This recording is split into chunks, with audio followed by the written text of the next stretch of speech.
Okay, I've got 9 o'clock. I'm going to call the meeting to order. We'll start with the Pledge of Allegiance.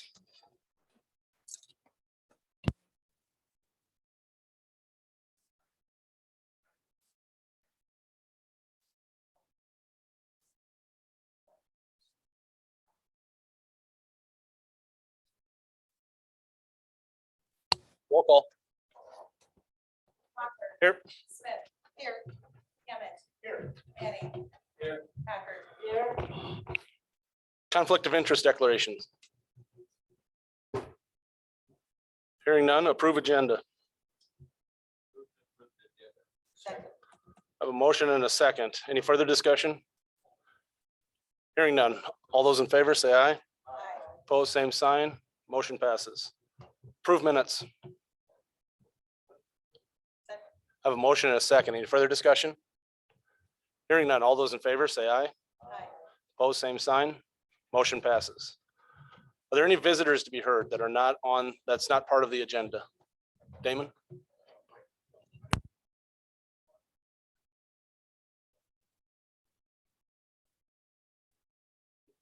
Good morning. I'm Dr. Damon Elvey, Superintendent of Vermillion Schools. I'm just here to thank the commission again this year for budgeting for an SRO program that's in our school district. We had a great emergency management exercise this summer with Union County, Clay County at our school district where we planned for school safety measures. And without the generous work of this commission, we wouldn't be able to potentially have that position in our schools. I just wanted to come again and thank the county for its foresight and for funding that SRO position in our schools. So thank you. Thank you. Any other visitors?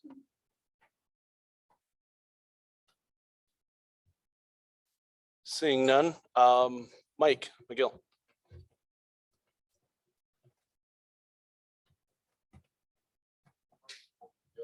I'm here for Lone Spruce Farms. This is a Warren Bridge issue. Cited this planet issue. Talk about to understand.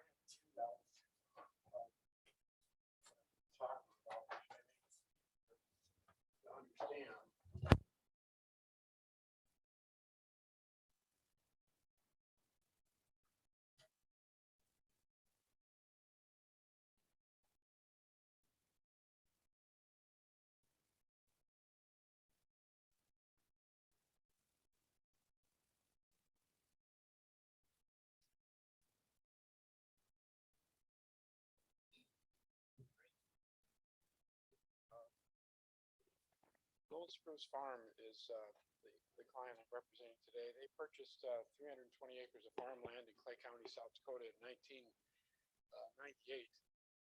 If you look at the Glenwood Township map, top between sections 8 and 9, you'll see the 320 acres that they own.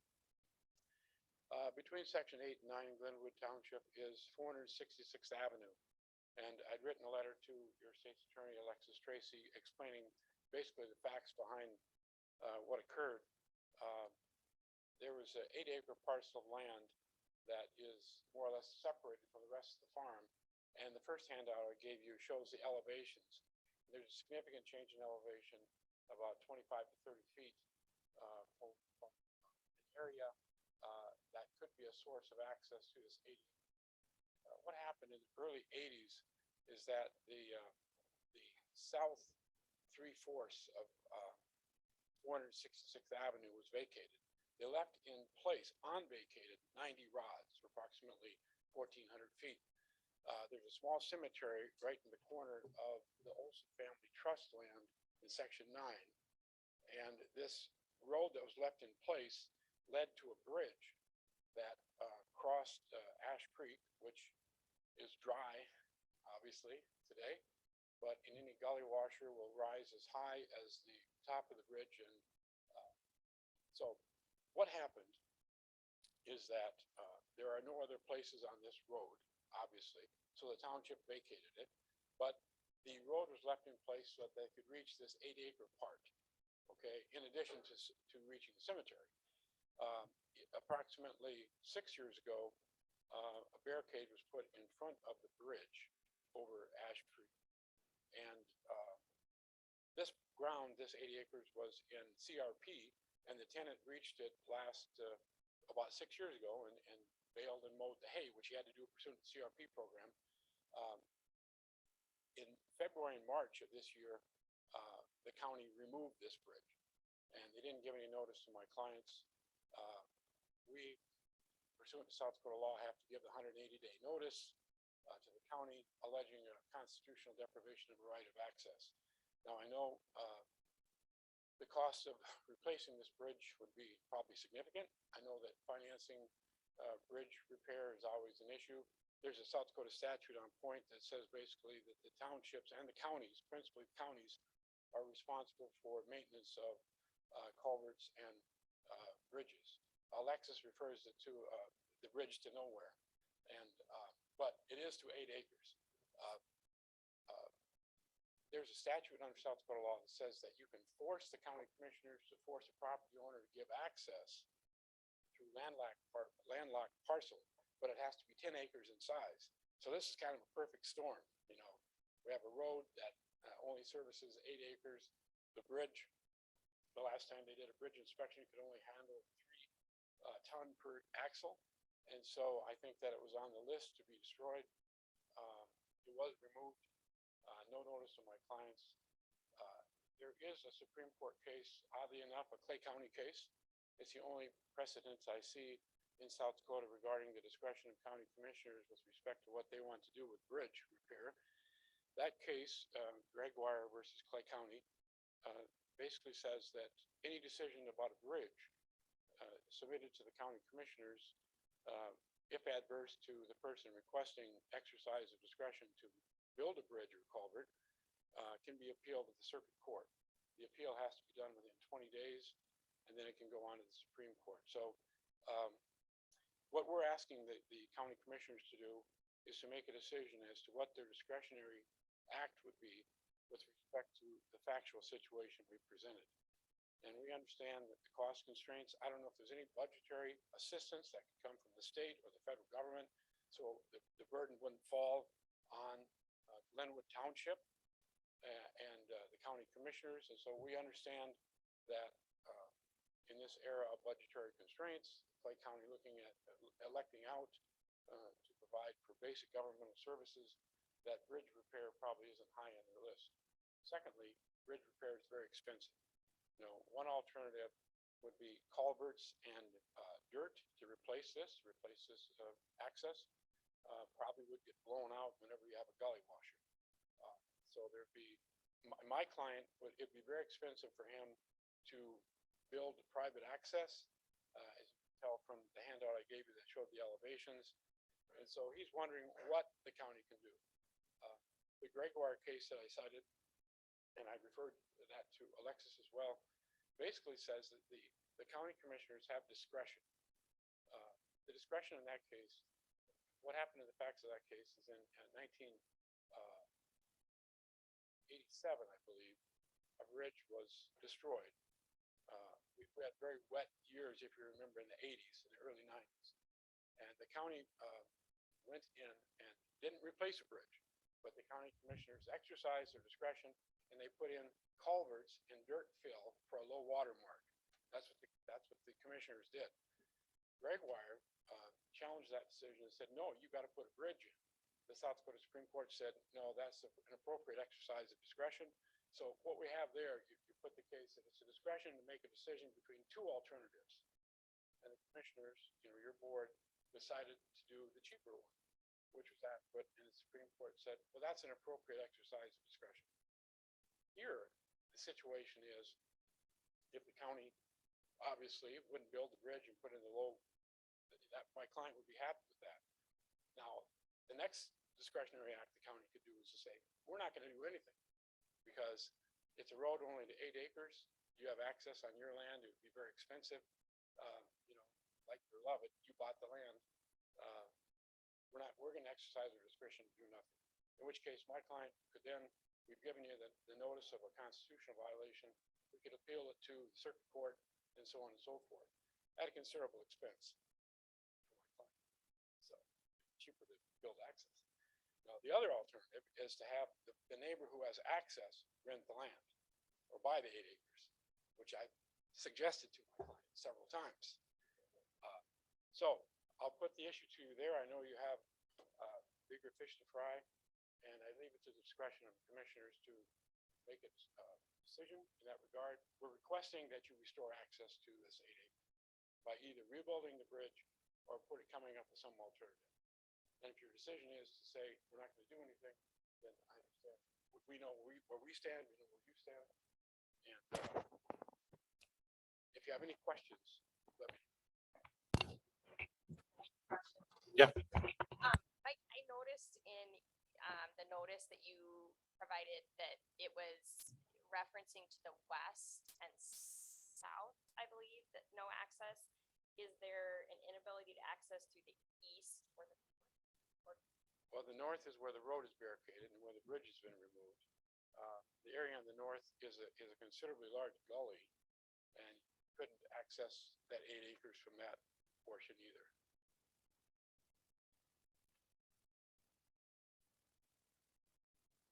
I mean, everything is possible.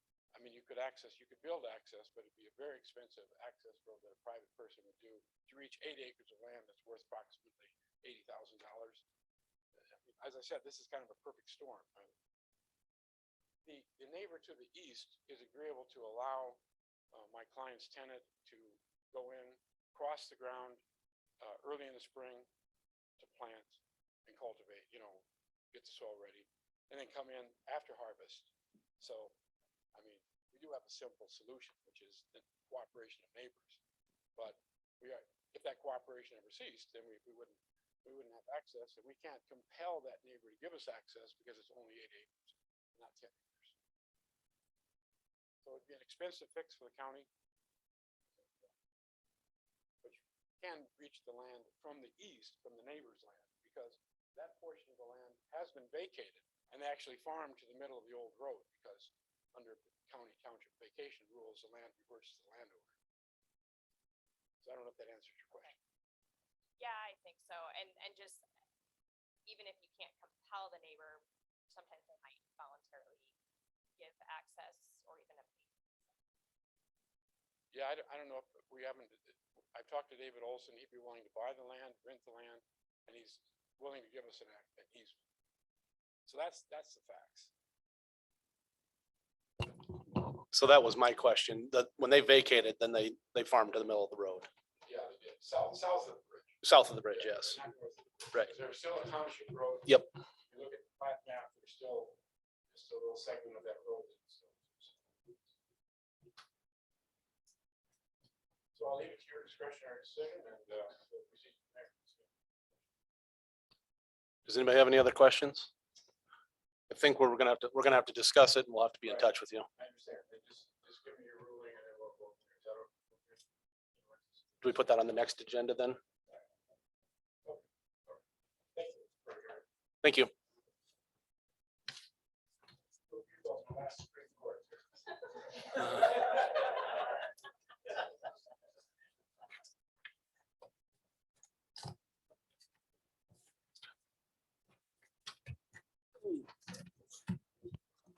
We need a motion to go into ditch board.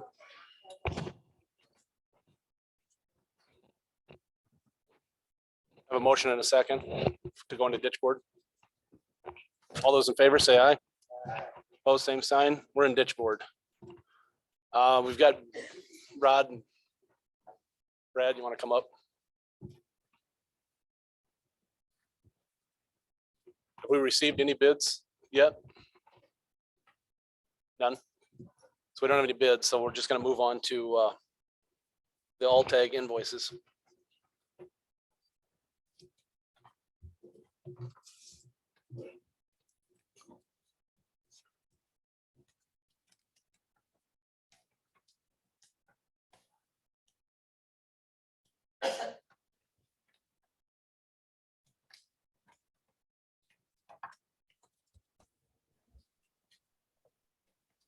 Just while they're looking that up, let me think about. Okay. Project.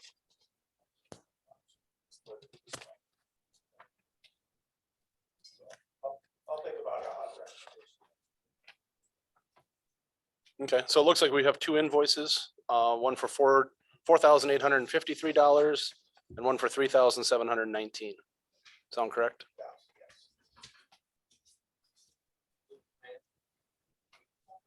I have a motion and a second. Any further discussion? Hearing none. All those in favor, say aye. Pose same sign.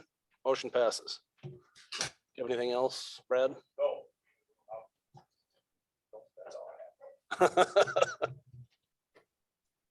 Okay, so we can come out of ditch board. Move to come out of ditch board. I have a motion and a second. All those in favor, say aye. Pose same sign. Motion passes. We're in regular session. Rod, diesel fuel quotes. Oh, sorry. I just want to make sure that the microphone's working, and that's just trying to keep people, and if anybody can let us know, because if that one isn't working, we should probably attend to that issue first. Okay, is the button up? It's up. I tried to push it again, just to make sure, but It's gotta be up. it's up. Anybody here? We got somebody online we can ask to reply.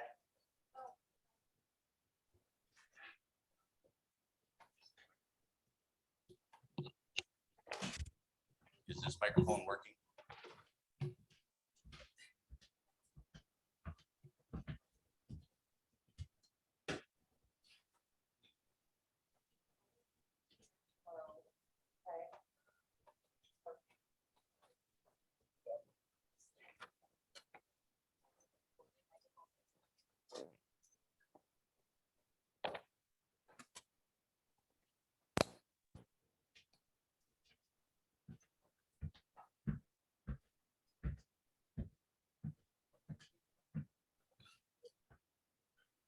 Why don't you try it now, Rod? Testing. Me? Can they hear me?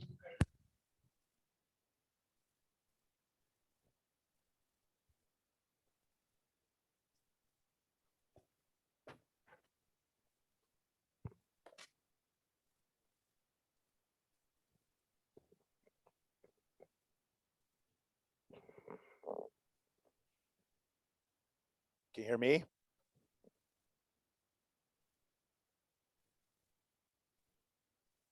No?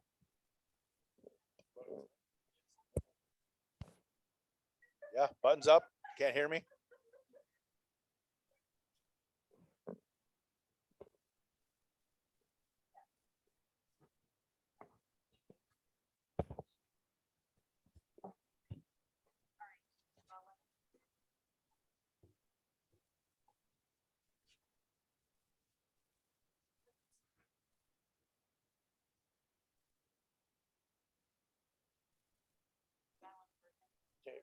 Yep, I'm ready. So we got diesel quotes for Vermillion and Wakanda shops. I recommend you approve them. Whoops.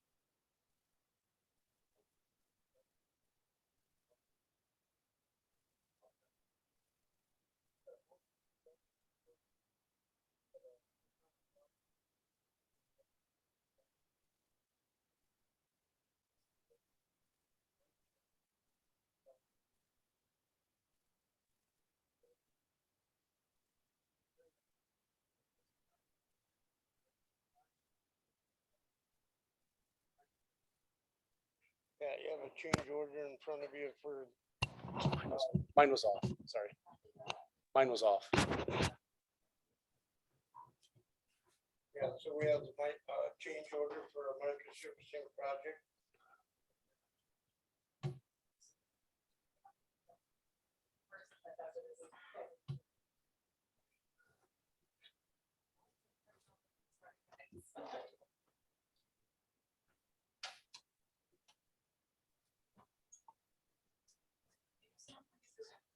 Yes. Yes.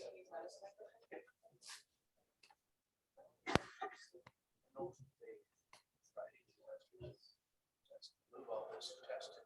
So. Friday. It's because we didn't need it Friday. That's right, yeah. Yeah, it works Friday. Yeah, we probably have here a question which years.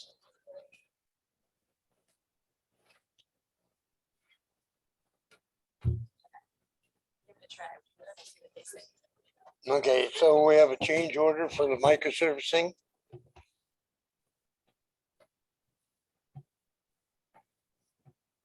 It works. Somebody just typed. So we're good? Okay, We're gonna move on. I mean, if Okay. it doesn't work, I can't help it. so you have a change order for a micro servicing plan.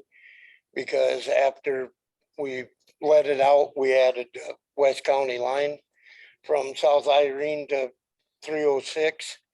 And then Yankton County jumped on. So two of those roads you see on that are not ours.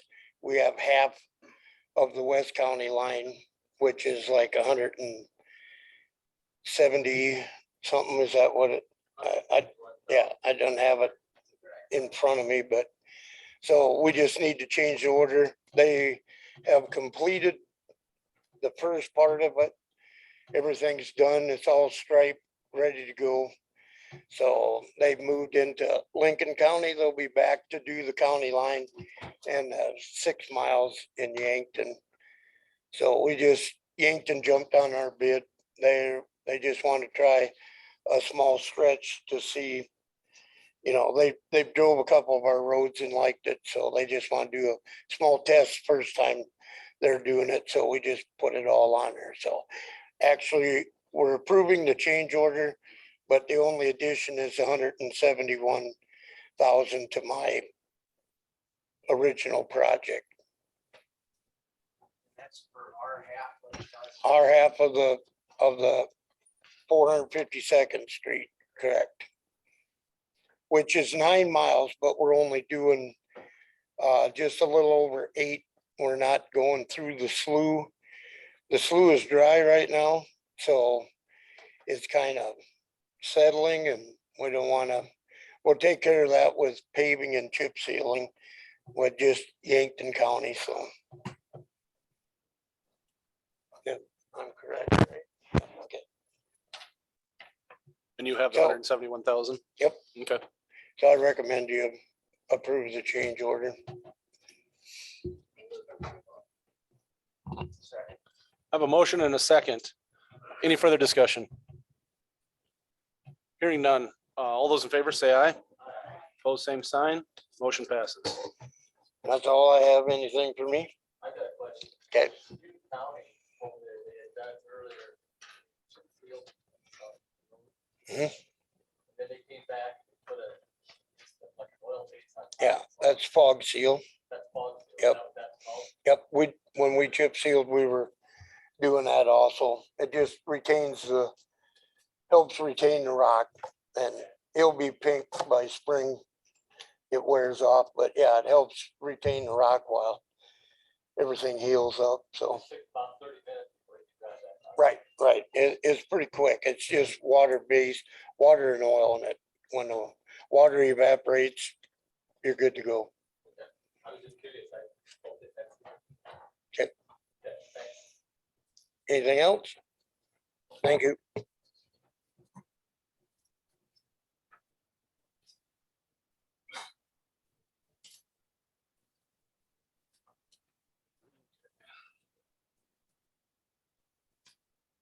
Did everybody get to see the vouchers and payroll?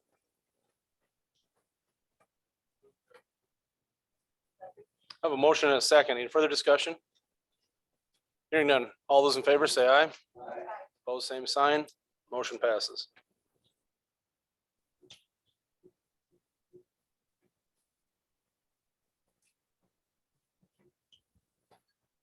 We just got a few minutes to kill here.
It is, yeah.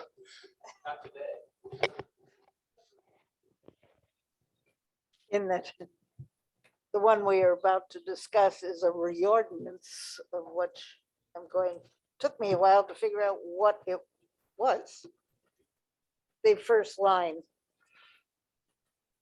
is actually a misspelling, isn't it? A typo.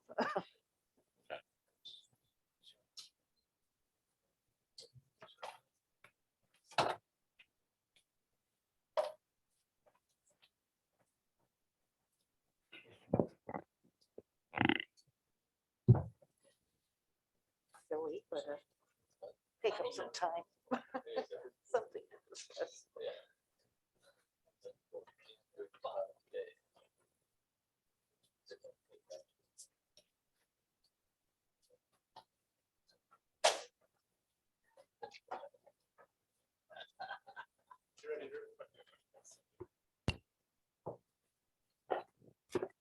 Application for rezoning of plat of Lot A, of Lot 4 of Lot A and Lot 5 of Lot A in the northwest quarter of Section 21, Township 93 North, radius 53 west of the 5th PM, Clay County, South Dakota, and a replat of Lot 2 of Lot A in the northwest quarter of Section 21, 9353 of the 5th PM, Clay County, South Dakota, hereafter is known as Lot 3 of Lot A in the northwest quarter of Section 21, Township 9353 west of the 5th PM, Clay County, South Dakota, 31214 454th Avenue, Meckling, from A1 to rural residential. That's the first reading, correct? Correct. Barb Encino applied for a property rezone. The applicant intends to break up the house compound into more marketable homes and lots. The land for the rezone would contain 3 lots with a size between 5.81 and 9.39 acres in size. Property is bordered by open crop ground to the south, east, and west, but there was one residence to the north that recently burned down. The Planning and Zoning Board recommended approval of the rezone. And I don't know if the applicant's here today or not. But recommendation would be to advance this to the second reading. Would the second reading be next Tuesday already, or? On the 6th of September. Okay. This is the old Judith Grant nursing home. Project. Yeah. Out right on highway. Yep. She's gonna take that compound that's 3 houses that have been stuck together. She's gonna pull them apart, put them up on hills and move to the south, just immediately south of there. So that would be everything except that northwest corner. Right. And I guess in full disclosure, in the past, I had a vested interest in that project, but that interest is long dead since eclipse. So I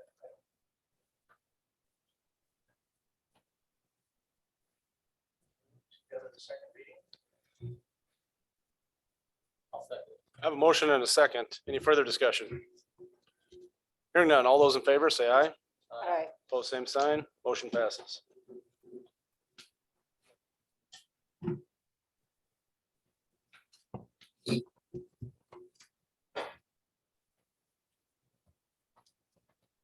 Audience is asking if you guys can share mics, pass them down when you speak. Couldn't hear Dick.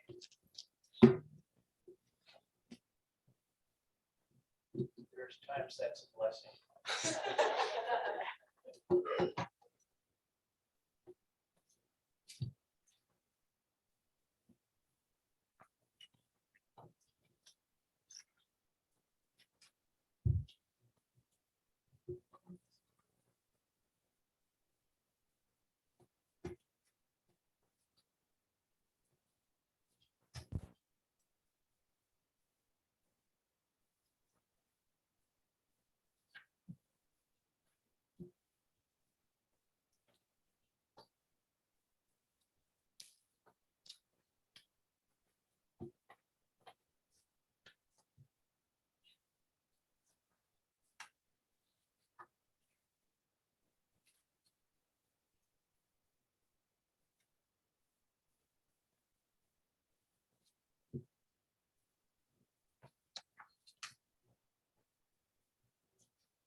Okay, I'll take a motion to go into a Board of Adjustment. Second, I have a motion and a second. Any further, or I guess that's not disputable. All those in favor, say aye. Opposed, same sign. Motion passes. We're in the Board of Adjustment. An appeal of the decision rendering by the Planning Commission granting a CUP request for the transfer of building eligibilities for 18 residential property lots on land located approximately on the south end of 460th Avenue along the river, legally described as Lot A of Lot X and a portion of Lot A1. Accretion to government lots 3 and 4, section 16, and a portion of Lot A, accretion to Lot A, section 22, all in Township 92 North, Range 52, west of the 5th PM, Clay County, South Dakota.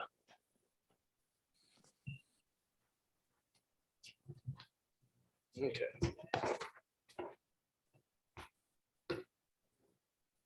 Okay.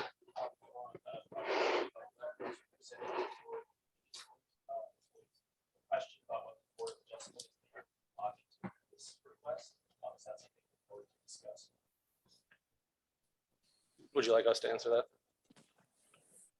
Under advice of legal counsel, yes, this is the appropriate board.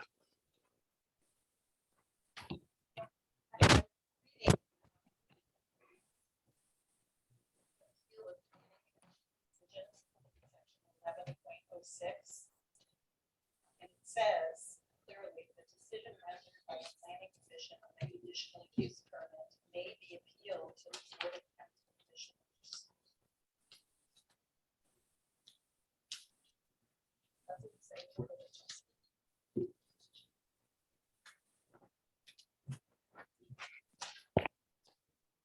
Commissioner Smith, I would direct you to my previous email correspondence to the board about this matter.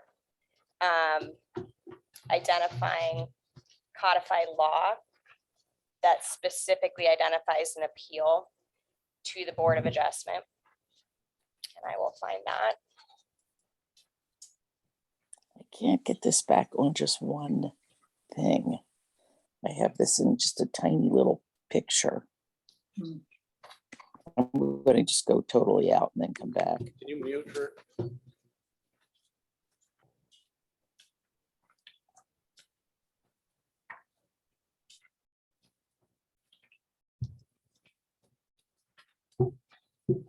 So SDCL 11255 specifically directs that an appeal to the Board of Adjustment may be taken by any aggrieved person or by any officer, department, board, or bureau of the county adversely affected by any decision of an administrative officer to grant or deny the permit. So I think codified law addresses that issue. In addition to that, Article 9 of our zoning ordinance specifically identifies that appeals from decisions of the Planning Commission should be taken to the Board of Adjustment, and that the county commissioners will serve in that capacity as the Board of Adjustment. And in that regard, I believe that the intent of the zoning ordinance then is to have the county commission sit as the Board of Adjustment, as is consistent with statutory authority authorizing you to do so, rather than appointing a specific Board of Adjustment.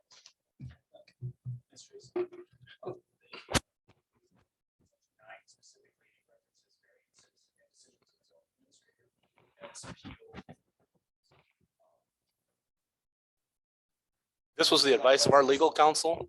This is the direction we're going today. We're in the Board of Adjustment. We're here to hear the appeal.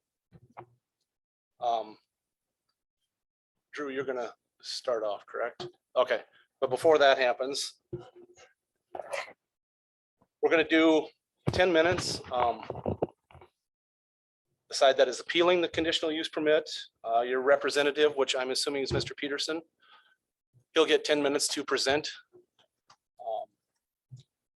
Then all of the following people who are in opposition to the CUP, they'll get 2 minutes. And then the Taggart side, which I believe Mr. Donahoe is speaking on behalf for them. Yes. He'll get 10 minutes. Everybody on the proponent side will get 2 minutes. After that's all done, and we're going to do opponents and proponents. So when it's your turn to speak, and if you want to speak, speak then. There won't be time later. When the proponents are done, then we'll come back to Mr. Peterson and he will get 5 minutes of rebuttal time. And then I do request that while people are speaking, no speaking amongst yourselves. You're not as quiet as you think you are, and it gets distracting, so. Drew, if you'd like to take off, start. On behalf of Daniel Heine Living Trust and Russell and Darcy Olson, Sarah Taggart submitted a conditional use permit application for the transferability eligibilities to Clay County. The area covered by the CUP would be 418 acres in size. Total area for the proposed 18 lots would be approximately 56 acres, which if each lot be between 2 and 2.8 acres in size. Lots number 11 through 18 would have separate accretion sublots, giving river access while separating the buildable lots from the FEMA designated floodplain. Access to the subdivision would be by paved county road, 460th Avenue. The site is bordered to the south by the Missouri River, Missouri National Recreation River, west to Clay County Park, and to the north and east by approximately 500 acres of open crop ground with no adjoining residents. The site is zoned Natural Resource Conservation District. On August 10th, the Planning and Zoning Board voted to approve the conditional use permit, and on August 15th, an appeal was delivered to myself, the zoning administrator, and that brings us to where we're at today. Thank you. Mr. Peterson, would you like to start? Yes, thank you.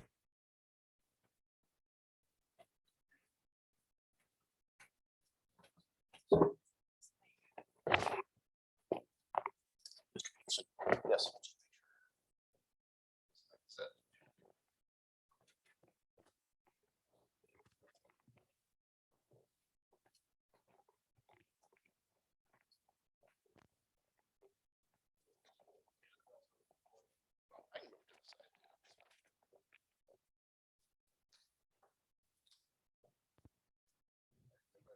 Hear me okay? So the microphone's on. Gotcha.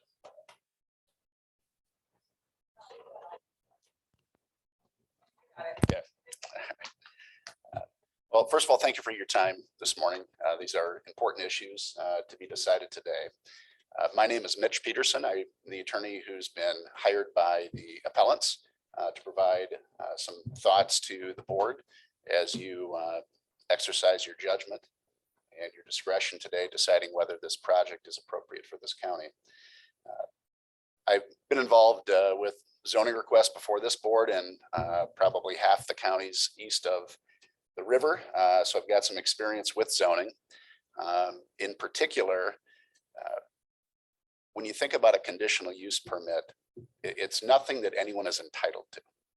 So if someone doesn't meet the particular requirements, for example, in another setting, if you don't meet a setback, you can't give the person a conditional use permit. Only if they satisfy all of the minimum requirements are they then eligible for a permit. They're not entitled to one. And our court's been very clear about that.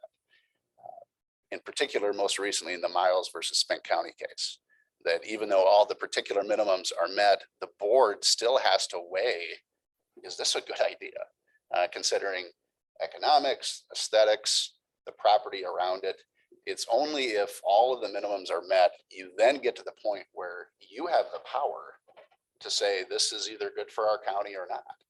And when you wrestle with those factors and you weigh them and make a decision to say this isn't right, it's not consistent with the purpose, it's not really the way we want to develop this county, you cannot be reversed in court. You can't. And that's what the Miles versus Spink County case decided this year. I've been preaching this for a decade. We finally have a case now that says exactly what I've been saying for a decade.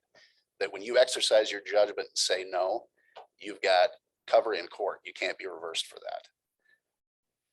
And that also goes to the issue, Mr. Donahue has raised the issue of a takings claim, that if you don't grant the property owner a permit to basically put up a housing development along a river that's one of the jewels of this county, that you can be sued for unconstitutionally taking their property rights. That's legally incorrect. It's legally incorrect because there's no entitlement to it, and there's case law going back a century on that subject. as set forth in my letter I submitted to the county yesterday. So let's look at those factors that you'll need to look at today. So it starts with section 1.03, which is the overall purpose of the ordinances. The whole purpose of developing a comprehensive plan and ordinances is to decide in advance what are the rules that we want in place? What are the values that we have as we as a county grow and as we get conflicting desires for how land should be used? So those purposes are to have orderly growth, to promote the public health and general welfare, to provide adequate light and air, to prevent overcrowding of land, to encourage the most appropriate uses of land, to facilitate the adequate provision for parks, other public facilities, to protect the land, water, and natural resources. That's coming right from the top. That's the overall purpose of your ordinances. So keep that in mind today as you're deciding what you want to do. Additionally, when you look at both the definition of a conditional use permit, as well as section 1101 in the conditional use permit section, it always uses the word may. You may authorize it. If all the requirements are met, you may permit a particular conditional use. That means you have discretion, which our Supreme Court recently affirmed that you get to make a judgment call. Don't let anybody tell you what you have to do today. It's your decision. You've got the power to do it. Additionally, when you look specifically in the conditional use section 1105B, it talks that the conditional use permit can be denied. It specifically says you can deny it when not in harmony with the purpose and intent of these regulations. So it's not just trying to read into the word may and look at the Supreme Court decision. Your very ordinances say, if this is not consistent with the harmony of this county, the surrounding land uses, the way that we want NRC property to be used, the way we want people to enjoy that river and that park, if it's not in harmony with that, this says you can deny it. You're specifically authorized to do that. So please keep that in mind as you consider the comments from your constituents today about their various reasons why you ought to say no. And if they resonate with you, know that you can say no, and a court will not reverse you. So let's drill down a little bit more. So we've got the overall purposes of the ordinances. When you look specifically at the NRC district, there's a purpose that is very specific to this type of property. And it says the purpose, I'm not going to read it all, but I'm going to hit the highlights. It's 4.05.01. And it says the purpose of this district is to preserve lands and public open spaces. It's to protect natural drainage, to limit permanent structures, to protect views, to preserve natural settings for wildlife habitats, to add to the aesthetic quality of the community, to prevent the destruction or pollution of valuable and irreplaceable natural resources, and to lessen urban density. And I would suggest to you, all of those things are absolutely in disharmony with what Ms. Taggart wants to do. She wants to essentially engage in serial successive eligibilities to consolidate 400 acres worth of building eligibilities, which were intended for family farmers not to make their kid build a house off there, to consolidate, funnel them through, and then stick them on a riverside that overlooks the park and the river. The fact that she had asked for a rezoning request is an admission that she needs one. The fact that she was here to say, I need this zoned rural residential so I can do my housing development along the river so all the people can look at that instead of the natural beauty. The fact that she asked for that is an admission that she needs it. This county already said no to that idea. You ought to say no to it again just because it's repackaged in a new creative way. You've got the ability to say, we've already said this isn't what we want out there. And we're not going to get cute with conditional use permits. It's not in harmony with what we want to do in an NRC property. You can say no to this because it's in disharmony with that. Additionally, when you drill down more into section 1105 C2, this is applicable to all conditional use requests, whether it's a wind tower or a transfer of housing eligibility, that before any conditional use permit can be granted, there must be written findings certifying that satisfactory provision and arrangement have been made concerning several factors, including factor E, screening and buffering, which I think is important when you think about the way that people want to use the river and the park. They want to look at natural beauty. They don't want to look at two-story houses overlooking it. And factor H, there must also be satisfactory provision for general compatibility with adjoining properties and other property in the zoning district in which such use is to be located. So the key here, when you look at the overall purpose under 103, the factors you're supposed to look at with conditional uses, and specifically the NRC purpose, it's about compatibility with what's going on out there. It's about what is in harmony with how that property has been chosen by this county to be used. Is Ms. Taggart's proposed use of that in harmony with the decisions already made by this county years ago and recently with the rezone request? I would submit to you, it clearly is not. It is not in harmony. And for that reason, you can and should say no to this conditional use request. Finally, Mr. Donahue has raised the issue of standing. I've addressed it in my letter to the board, so I won't drone on with the legalities of standing, but quite simply, you've got a room full of people that have grievances here, that use this park and use this river and will be negatively affected. They clearly have a right for their voice to be heard. We urge you to listen to them, to their concerns, their reasons why the minimum requirements aren't met, why there's disharmony with the purpose, and let their voice be heard, listen to your constituents, and make a decision that's right for the entire county and not just Ms. Taggart's proposed development. After hearing from them, we ask you to deny the conditional use permit and to reverse the planning commission. So thank you again for your time today.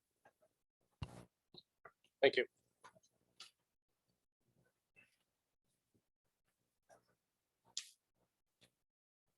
Now, if there's any opponents who would like to speak, now is your turn. You get 2 minutes.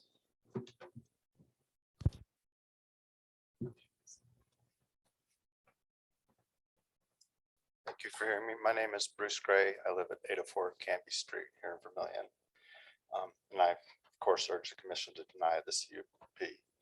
South Dakota law requires zoning districts and regulations to be in accordance with the comprehensive plan. And on page 15 of our comprehensive plan, it touts under the heading preservation of open space. It touts to maintain the environmental balance in the county, certain areas should be reserved in their natural state. The land for the proposed development is zoned natural resource conservation. And although Mr. Peterson didn't want to read the whole thing, and I think he kind of did, but I'm just going to restate section 4.05.01 from our zoning ordinances. The purpose of the Natural Resource Conservation District is to preserve lands best suited for natural drainage areas, public open space, and agricultural uses from encroachment by incompatible uses. The area will also provide protection from floods and erosion, protect natural drainage courses and their capacity to carry runoff water, limit permanent structures and uses of land in areas subject to flooding, protect views, preserve natural settings for wildlife habitats, add to the aesthetic quality of the community, prevent the destruction or pollution of valuable and irreplaceable natural resources, and lessen the urban density. Thank you.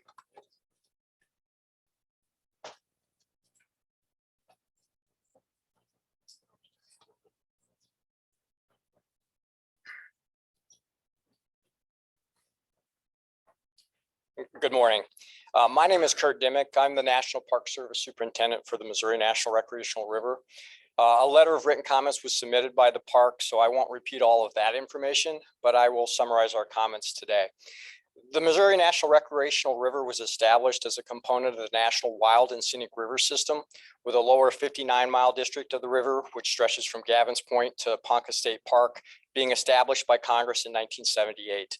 The outstanding remarkable values for which the Missouri National Recreational River was deemed worthy of special protection include the free-flowing condition, water quality, cultural, ecological, fish and wildlife, geological, recreational, and scenic. Section 10A of the Wild and Scenic Rivers Act, the non-degradation enhancement policy, directs that the National Park Service shall administer the river to protect and enhance the values which cause it to be included in the system.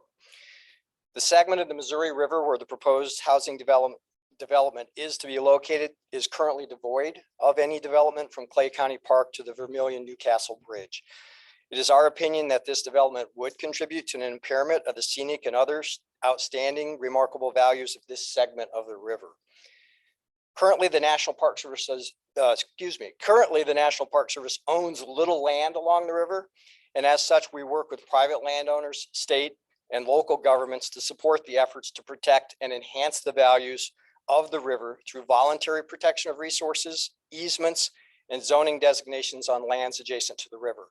Clay County has been at the forefront of this cooperative effort for many years through its zoning ordinances applied to riverside land. And we look forward to continuing these efforts to protect and enhance the values that make the recreational river worthy of its special status. I also want to make note that the National Park Service does have a program that allows us to purchase property within and adjacent to our legislative boundary from willing sellers. And if any current or future landowners of this property would be interested, we'd be more than welcome to talk with them about this process. And I encourage them to contact us for more information. Thank you.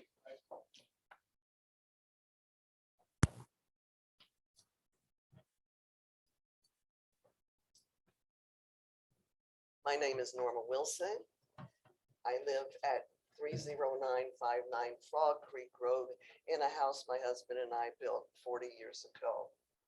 I'm just one of many Clay County citizens who are aggrieved because an area I respect and love is being targeted for a large housing development that would be built in a natural resource conservation district on one of the last wild and scenic stretches of the Missouri River next to Clay County Park. The Missouri is the longest river in the United States and the most precious natural resource in our corner of the world.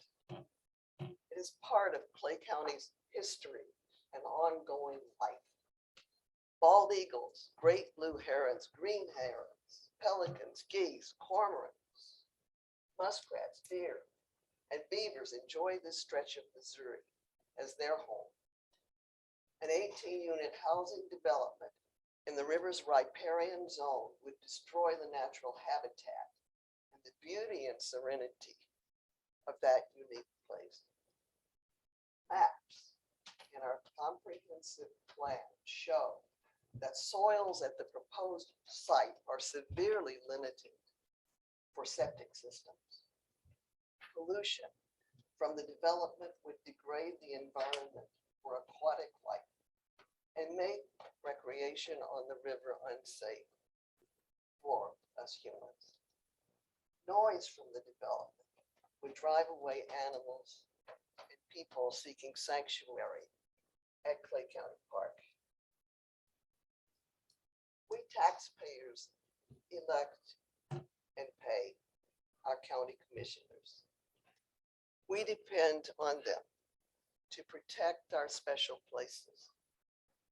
Our county ordinance makes it clear that the purpose of a natural resource conservation district is to abide by our ordinances and comprehensive plan in order to protect that district.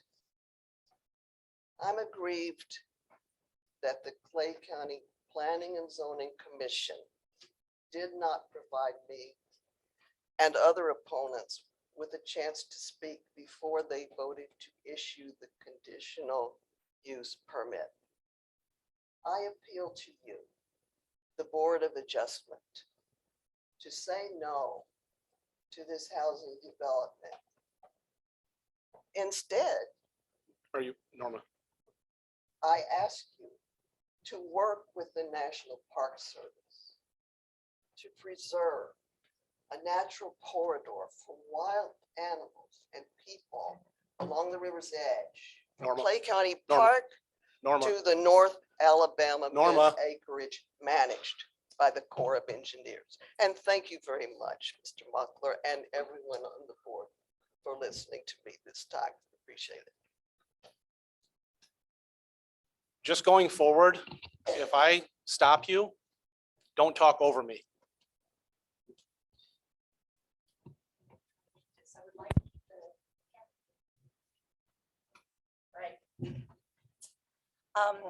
Sharon Gray, and I'll let the board see it. Can you hear me? It feels, Zoom can? Okay. Hi, Zoom. Sharon Gray, 32 East Bloomingdale Street, Vermillion, South Dakota. And I would like to speak on behalf of one who is personally aggrieved. And I really appreciate, I want to clarify, I appreciate that everybody, both sides, love this river. Yes, the river is loved by people on both sides. I want that noted, and I want it understood that I am not implying that they don't love the river. But this particular painting is just one of many, but it happens to be one of that particular area that we're talking about. I go out there and I paint that view, which we've talked about, the National Park Service has talked about, Norma has talked about. I paint that view and I sell those paintings. That is something that I do. That is a way in which I personally am financially aggrieved by changing and putting 18 units in there. I know that realistically, there will eventually probably be units there. I trust that they will be units that will not have lots of light and docks and riprap, but 18 is inappropriate. Thank you. Thank you.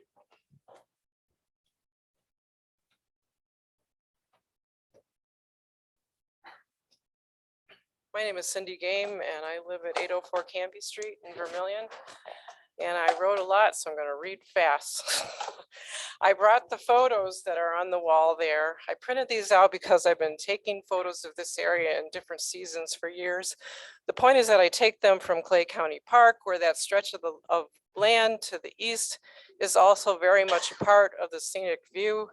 I'm also sharing these to demonstrate the beauty of the chaos, trees falling in while others become the protectors of the bank to also eventually fall. The decaying branches and trunks become home to various species. The shifting stand is literally a daily event, and each year the scene in this wild area differs immensely. The river heading into Clay County Park is fast and raging. The water that moves past the land of the proposed subdivision also rages. That area has been changing and breaking away, especially in high water years. But my purpose today is in reference to the section of the Clay County zoning ordinance that regulates the Aquifer Protection District. The proposed housing area is not only a natural resources conservation district, protecting waterways, land, and wildlife that surrounds them. It also sits on the Aquifer Protection District, Zone B. There are two designations of the Aquifer Protection District, Zone A and Zone B. Zone A, which is highly protected, is referred to as the wellhead protection area, sits very low, a mile or so east of this proposed housing area.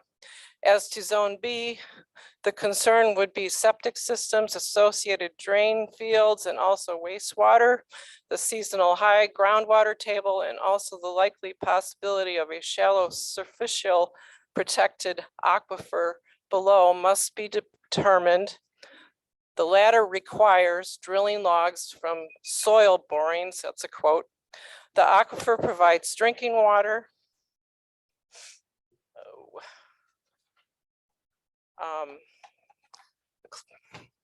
The close proximity to the river is also an obvious factor. Soil type when determining septic fields is also considered, as some are too permeable like sand and others like clay too restrictive. Septic. If you want to wrap it up, please. Okay, septic systems must conform with the South Dakota Department of Environment and Natural Resources more stringent regulations in these sensitive areas. My personal point of view is that we need to maintain both the recreational benefit and the scenic boost that this area provides us.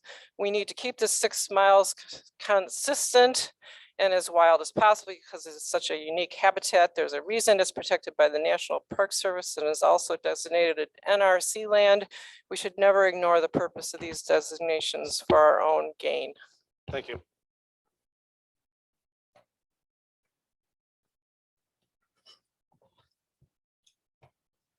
My name is Jerry Wilson. I've lived in Clay County and enjoyed this stretch of the Missouri National Recreational River for decades. I find Mr. Donahoe's open threat to sue our county if his clients don't get their way downright offensive, and I hope that you do too. Not to mention his distortion of our county ordinance and his assertion that we citizens have no say in the matter. Conditional use is clearly not a right, but an exception that may be granted if it meets all the conditions of the county ordinance, which this proposal does not. By contrast, the right of citizens to appeal is guaranteed by our ordinance. And yes, Mr. Donahoe, I am a person aggrieved by a plan that violates both public rights and county rules. I was a county commissioner when the ordinance to limit building eligibility to 3 per quarter was written.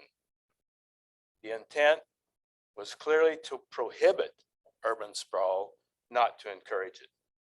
And the transfer of eligibility was written to permit a next generation of family farmers to build their homes on family land, not to build a housing development next to our national and county parks. In 2009, another group of speculators proposed a major housing development on the North Alabama Bend, a mile downriver from the land in question. After careful study, my fellow commissioners and I voted unanimously to reject that proposal. The wisdom of that decision was made clear by the 2011 flood, when much of that land was underwater for months. Today, that mile-long stretch of riverfront is public land, protected for future generations, accessible to all, and enjoyed by many. The 6-mile stretch of undeveloped natural river between Clay County Park and the Newcastle Bridge is the jewel of our county, natural habitat for both wildlife and people. Jerry, please wrap it up. Please stand up to special interests and their threatening lawyer, and please stand up for public, for our river, our parks. I and future generations. Thank you. Thank you. Next.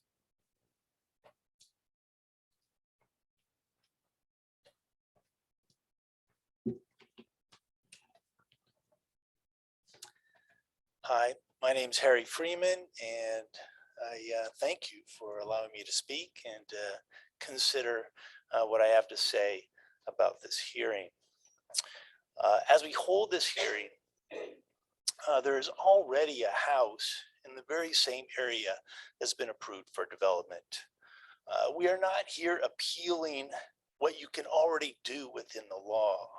You have the right under current law to build houses along the river, along that NRC zoning. I believe 4 houses with the acreage allowed. That's not why we're here, but 18 homes, that density along the most sensitive land in Clay County, along an undeveloped stretch of our national park and NRC land, is just wrong. While the applicants may create fuzzy math to exploit a loophole in the ordinance that was never intended to be used in this manner, there exists clear language and solid, irrefutable logic in the NRC ordinance and the comprehensive plan to reject this cup. At the beginning of this month, in August, nearly 120 paddlers from around the country, even outside our country, camped at Clay County Park. They were canoers, kayakers, and rowers that have navigated the entire stretch of the Missouri River at different times over the past 50 years. This was a rendezvous, a gathering, and a celebration.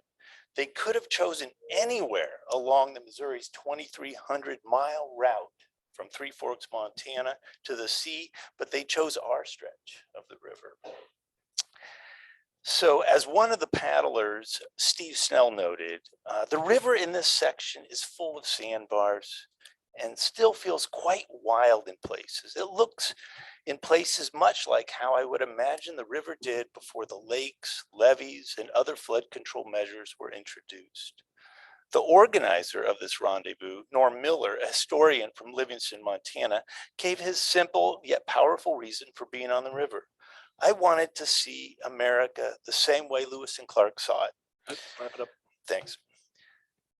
I appeal to you and urge you, let's keep our park a natural treasure, a refuge for people like Norm and his paddling companions and future explorers of all ages, to retain a part of America as it once was, unspoiled by development. Thank you. Thank you.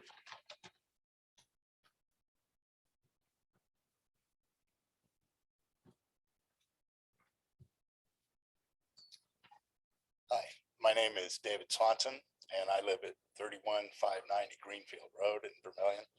Thanks for the opportunity to speak today. Riparian forest and shrubland habitats along rivers are disproportionately rich habitats for birds and other wildlife.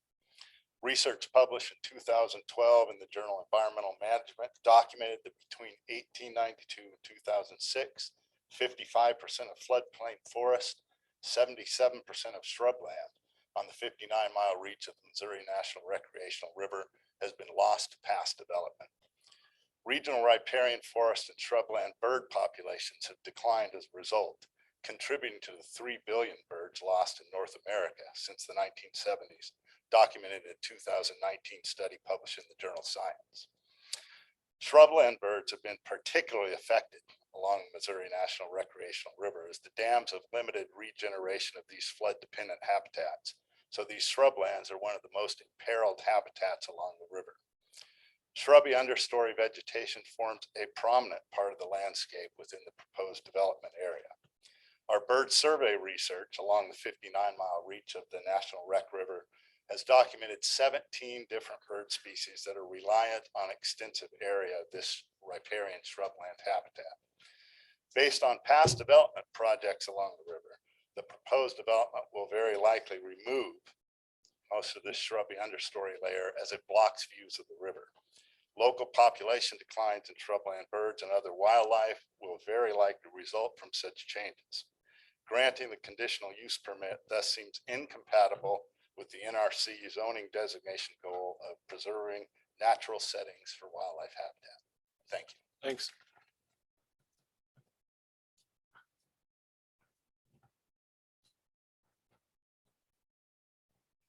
Constance Kruger, live at 714 Lewis.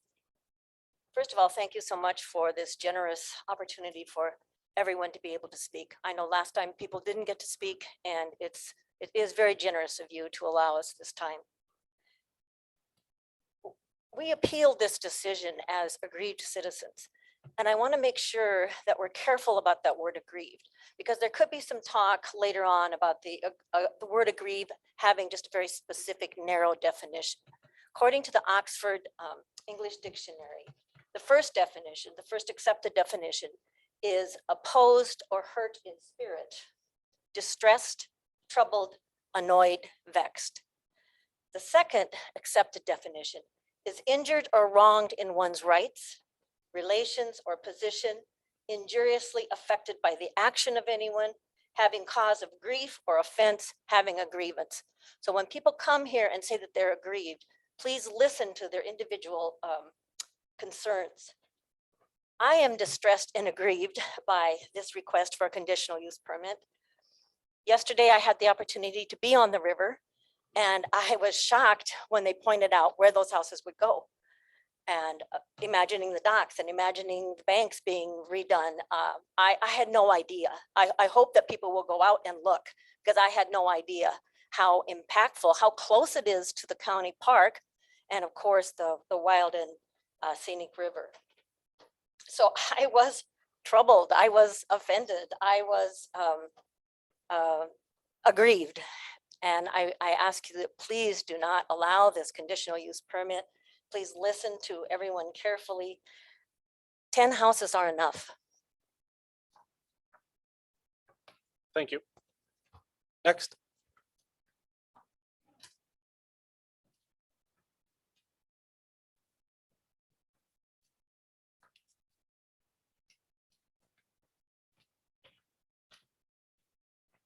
Is that?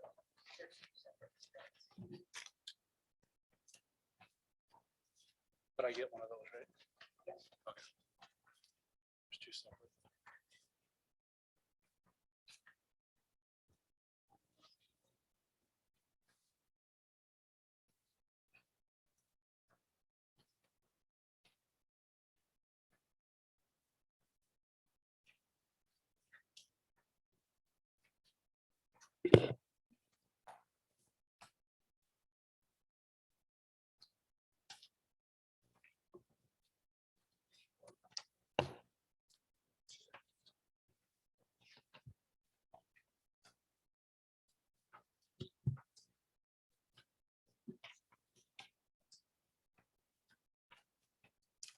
I'm Suzanne Skirm. I live at 722 Lewis, and I thank you for this opportunity to speak.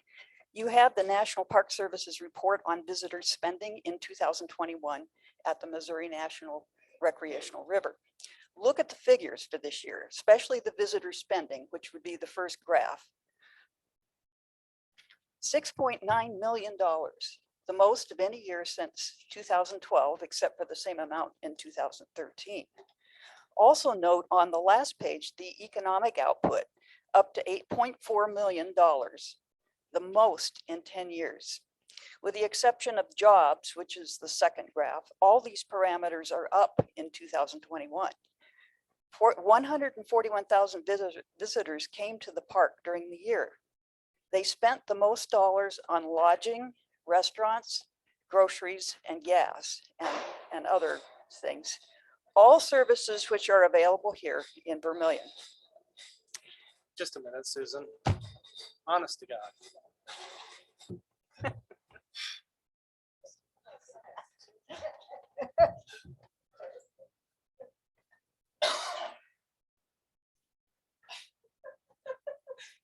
I hope we're done. Are we done?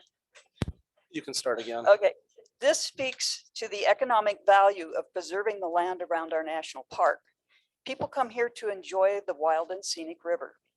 Especially after 2 years of COVID quarantine, people are anxious to get outside, and I think that's reflected in the figures from the report. Visitor spending in the future will rise. As development encroaches on our wild spaces in this nation, people value those places that are still natural and will spend money to visit those places and the gateway communities that serve them. So I believe land on the river is worth more if left undeveloped. Of course, the figures in these charts reflect visitor spending on the whole of the MNRR, which is more than our section here. But $8 million is a lot of money, even if it's divided among the gateway communities that host the visitors. And if our reputation here is that of having those most beautiful part of the river, as Harry referred to, how much more money could the county receive if it capitalized on that fact, protected the natural beauty, and promoted the area for its scenic value? I ask you to deny the CUP request and preserve our unique area of the river. Thank you. Thank you.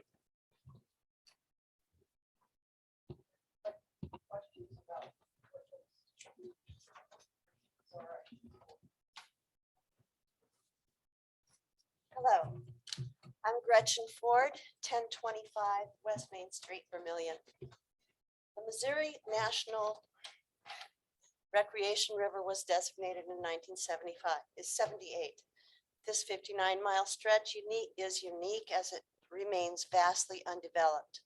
The National Parks is entrusted to its care and requests the support of communities along its corridor to help maintain this habitat.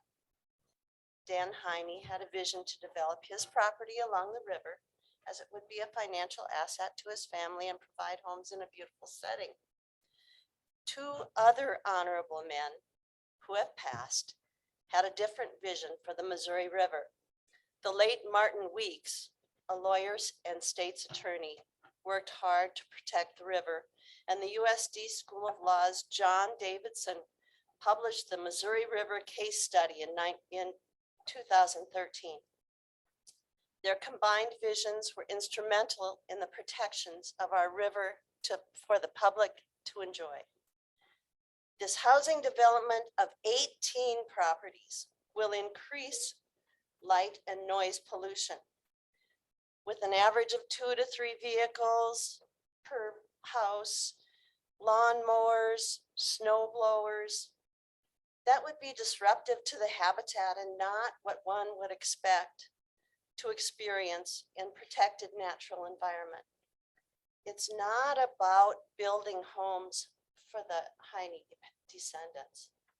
It's about building 18 homes. I urge the commission to continue to respect NRC's protections and deny this application. Thank you. Thank you.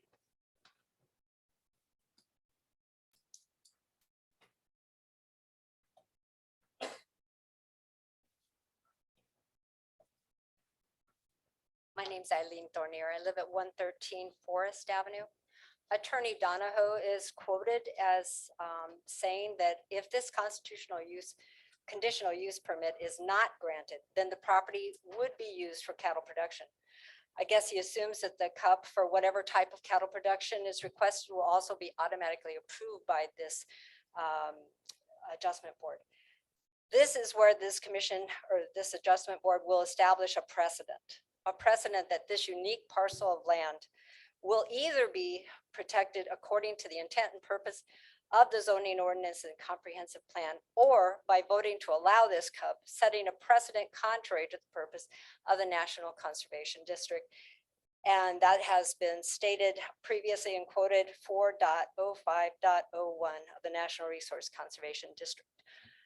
I respectfully request that this adjustment board reject this attempt to circumvent the previous ruling of the commission that denied rezoning the same property as rural residential. I ask that you protect the interests of the public. As a new homeowner to this town, county, and state who is convinced to move here, partly because of the beauty and pristineness I witnessed, I am here to testify that once you accept this cup, you can never give it back to the future generations.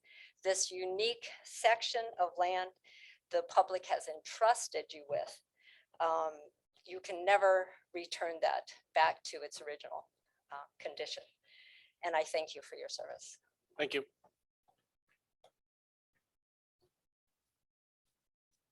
Next.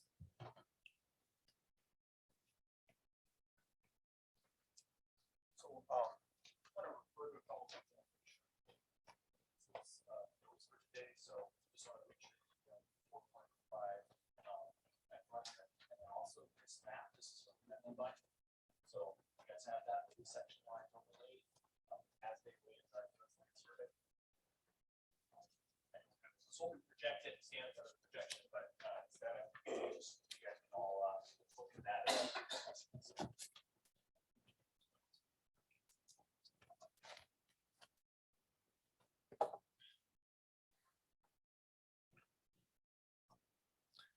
Thank you, board.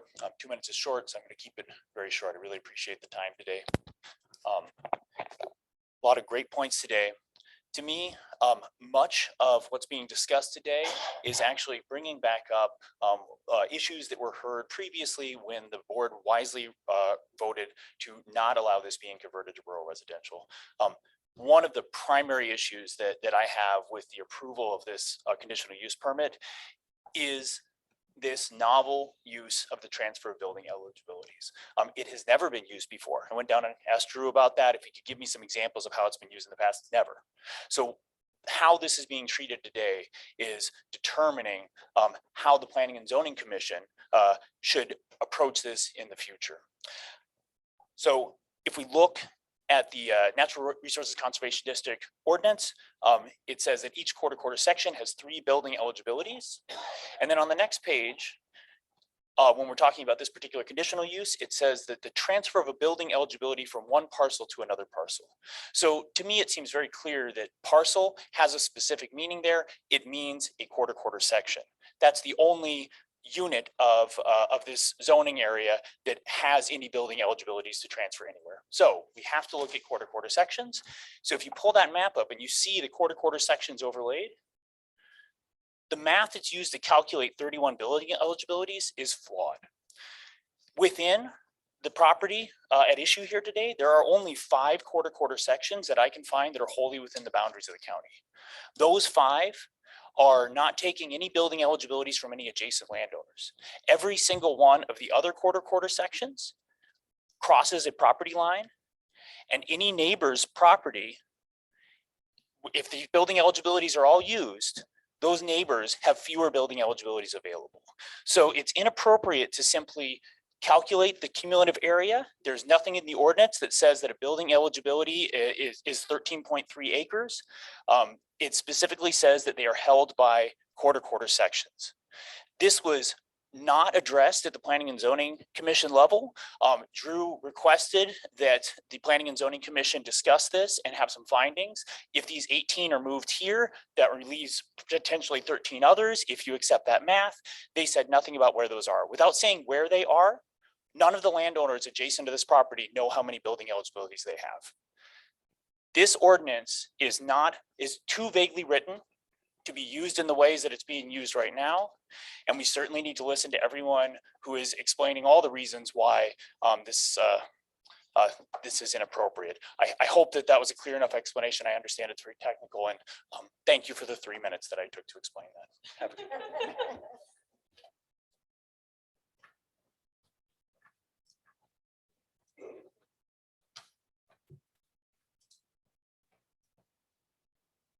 Good morning, I'm Grace Freeman, and I am aggrieved that the Clay County Zoning Board did not openly question the impacts of allowing the conditional use permit during that hearing for the subdevelopment on natural resource land. So I'm appealing to this Board of Adjustments. And in my opinion, open space preservation can actually help lower taxes. Residential development does increase land valuation for property tax purposes, and this increased valuation may lead you to approve a development project, but when that development project is inconsistent with our comprehensive plan, it doesn't work. The decision, when coupled with higher demand for services generated by residential development, can actually increase tax rates and overall tax bills for us, the county residents. Comparison studies show per capita increases are significantly lower in towns with protected lands and substantial farmlands. In other words, open space preservation can actually help keep taxes lower. Zoning regulations are the legal mechanisms to achieve the goals of the county's comprehensive plan. Clay County's comprehensive plan stresses the importance of avoiding scattered and sprawled developments. We have 2 extraordinary natural resources assets in Clay County. We have the river, the Missouri National Recreational River, and we have Spirit Mount. Both of these wild and scenic places draw visitors from all over our region and give us locals a place to escape.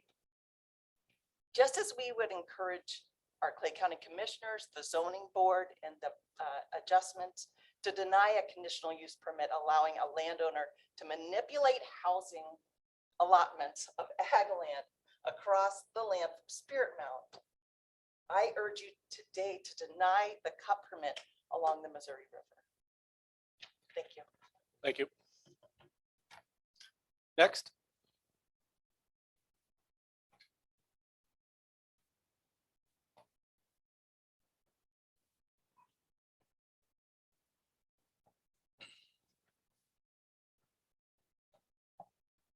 Hi, my name is Tim Schreiner. I live at 1115 Valley View Drive in Vermillion. I moved back to Vermillion mainly for 2 reasons. The good number of friends that I had here and the river. This beautiful, pristine, wild, natural resource that we have is unlike the resources that most counties in South Dakota find themselves with. It's the center of a lot of what we do. And because we have this wonderful place, I think the responsibility that comes with it is that we're entrusted with preserving it. It's specially protected, and that's been entrusted to us. I think I think it would be unfortunate if this development went forward. I think the comprehensive plan and the zoning regulations do not permit this kind of development without a special waiver. And so I'm hoping that you can turn this down, let them do the small housing development that the regulations permit them to do. That's fine. But I think it would destroy the pristine look of the river in that part, which is now wonderful, if we let this development go through in a way that the zoning rules and the comprehensive plan essentially don't allow. Thank you. Thank you. Next.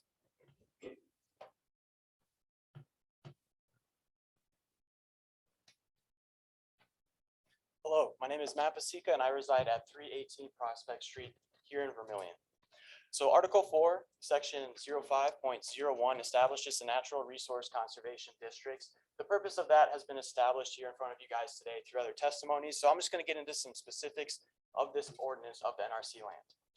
The area will provide protection from floods and erosion, protect natural drainage course in their capacity to carry runoff water, limit permanent structures and uses of land in areas subject to flooding, protect views, preserve natural settings for wildlife habitats, add to the aesthetic quality of the community, prevent the destruction or pollution of valuable and irreplaceable natural resources, and lessen the urban density. The CUP was approved by the Planning and Zoning Commission, yet not a single purpose of the NRC zoning district has been upheld or supported by its approval. It's very clear in the comprehensive plan and in our county ordinances that this area needs protection. The Planning and Zoning Commission made the wrong decision because they did not effectively and appropriately balance what our ordinances say need to be protected. You've heard testimony today about specific harms that will occur if this housing development moves forward. You're aware of these specific harms and you're aware of what the ordinance says you should do to protect these harms. I encourage you to focus on that. It's very clear in our ordinance the value of this and the ways that you can protect this land. Do not let the proponents distract you with needlessly accumulative arguments about standing. The standing doctrine has its basis in the constitutional principle of separation of powers. So to have standing in a court setting, you need to have a concrete and particularized or eminent injury that is fairly traceable to the final decision of a rulemaking body, and that it is justiciable in a court, meaning that a court's ruling, if it were to ever get there, isn't necessarily about the objective factors that you guys are weighing today. It's just whether or not you guys made an erroneous decision. So you might hear some more language about how we lack standing here and how you need to address that, but that's just meant to distract you and to muddy the waters, to take away from how clear our ordinance is about the NRC land and its importance. Thank you all for your time. Thank you. Anyone else?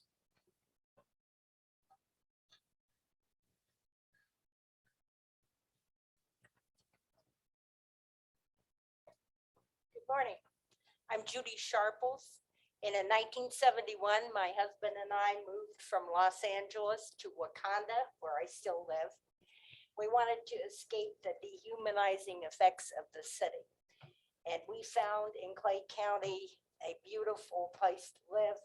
And the river was, of course, a natural place for us to go to receive, inspiration. Our happiness was cut short. However, when we learned that there were forces at work to channelize the remaining free-flowing river. And at that time, there were environmentalists, the U.S. Fish and Wildlife Service, and the various people that came together, and this plan was defeated. And consequently, we were handed a beautiful legacy, which we still enjoy today, 50 years later. Board of Commissioners, Board of Adjustment, please think carefully about what you're doing. What will your legacy be for the future? Please consider everything that you have heard here. I ask you to make the right decision, to not be swayed by powerful interests that may be lobbying you or threatening you with a lawsuit. Please vote no on this cup. Please do so. I will feel very aggrieved and a substantial sense of loss if you approve this housing development. Thank you. Thank you. Next.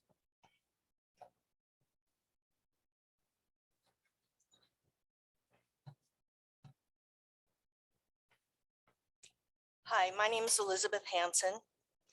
I live at 45572 306th Street. Fallon is the mailing address, although we're in Clay County.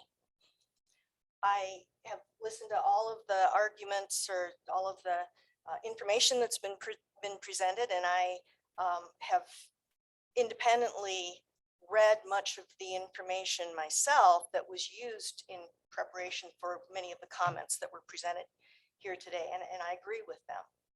A couple of things that I haven't heard addressed from the planning and zoning meeting that I attended. One was the, well, let me put it this way. A friend of mine, I've been talking about this issue just amongst people that I know and friends, and a friend of mine who grew up on the river is mad at me because she feels like this is an attack against her family and, you know, her family's legacy because she grew up on the river and they have property. And I want to make clear that that is not the issue here. It's not about being opposed to existing homes that have been on the river. And I lived for a decade on a lake in Wisconsin. I know the joy of living on the water, believe me. I'm also a rural landowner in this county. And I don't like the idea of anybody telling me what I can and can't do with my property. But I know that that is part of being a property owner. There are rules and there are laws that govern what I can do. So it isn't about opposing all development. And it isn't about keeping people from doing what they want to do with their property within the boundaries of what is allowed, what ordinances allow, what laws and policies. There are lots of different bodies that have a say in what happens along this stretch of the Missouri that I didn't know until I started reading up on all of this is actually primitive, that is actually what it used to be before, at the time of Lewis and Clark. Thank you for taking the time for moving us to a bigger room that's a little bit cooler and a little more accommodating of all of the people. I really appreciate you listening to all of these voices. Thanks. Thank you. Next.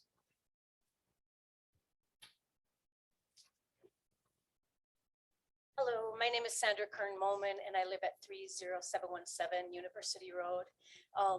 And I actually hadn't planned to speak at all today, but I just want to say that as I look at all of you, thank you for debating and thinking about this decision that you have in front of you. And I know that there are a handful of people that are represented on the one side, a handful of people that want something changed in a way that's going to be longstanding and permanent. And at the same time, there's an entire county full of residents who you are charged with looking out for. There's an entire county full of land and water and trees and animals that you are encouraged to look out for. And that handful of people have lots of weight for lots of reasons, but that doesn't change what I'm hoping you can keep looking out for, which is all of what is entailed within Clay County, within what you are commissioned to really take care of for the long term. And I'm super grateful for you taking into consideration how important and how weighty these choices are. And I hope that you can look out for all of us. And I know that's a big call, but I'm really hoping you can look out for all of us. So thank you. Thank you. Next.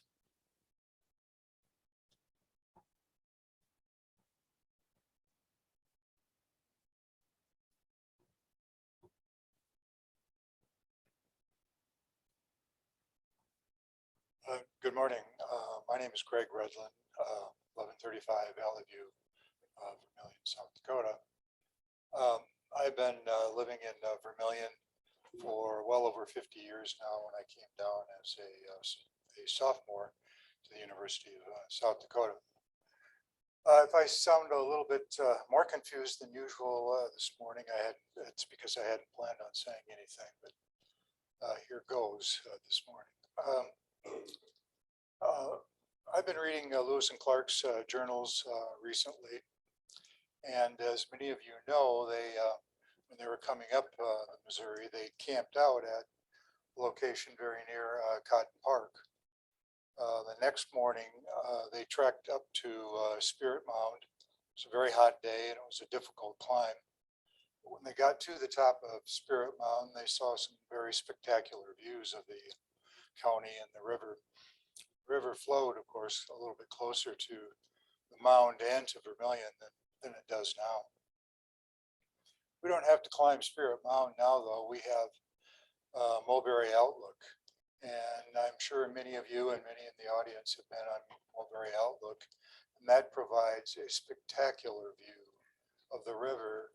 And what I imagine, and all of us probably imagine, is what it looked like to Lewis and Clark when they came through in 1804 and then back down in 1805. This is a beautiful treasure that we have been entrusted with, ladies and gentlemen.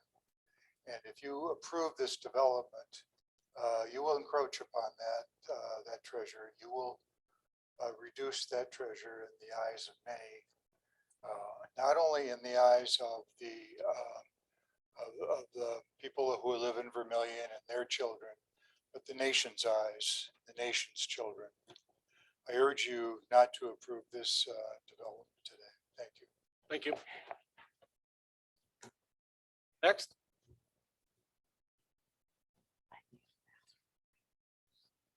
Is there anyone else? What's that? Wait, 1 second, and we will. That way we can get through the.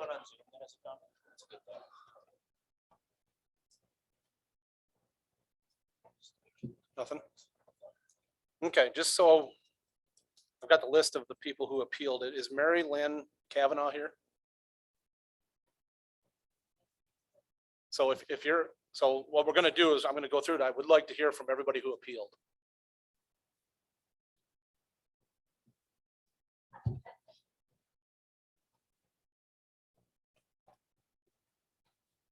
My name is Mary Lynn Kavanaugh. I live at 113 Lewis. I grew up on a farm right outside of town, and the Missouri has been just a haven for me. And I was gone for many years, and what drew me back here was this land and this river. And I really hope we can keep this beautiful asset to this community. It gives so much to the heart and soul of the people who live here. Thank you. Thank you. We'll come back to the list. We're going to take a quick 5-minute break.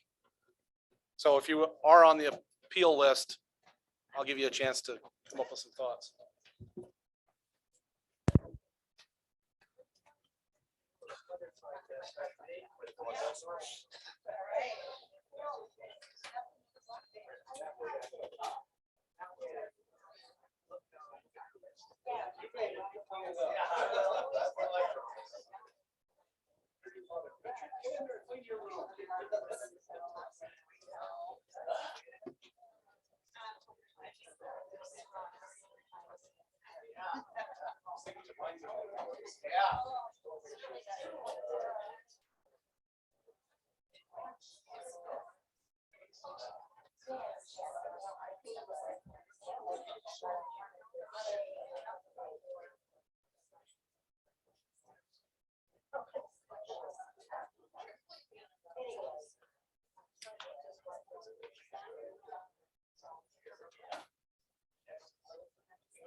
What's that? Thousand other things that like you said,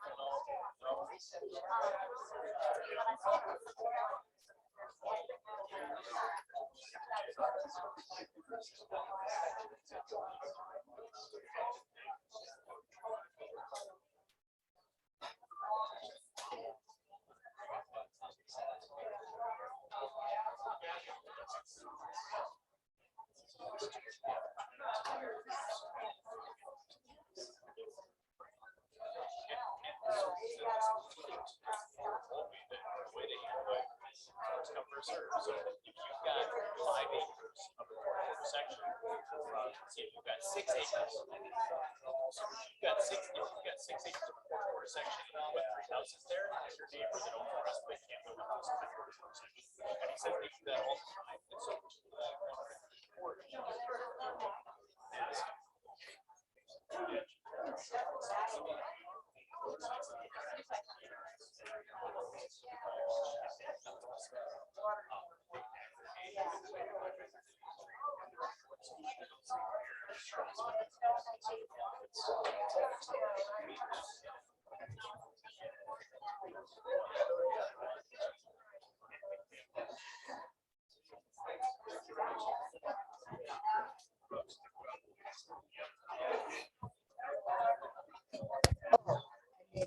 We're gonna start again? Yeah, I knew it was right there, but I still felt bad about just getting up and.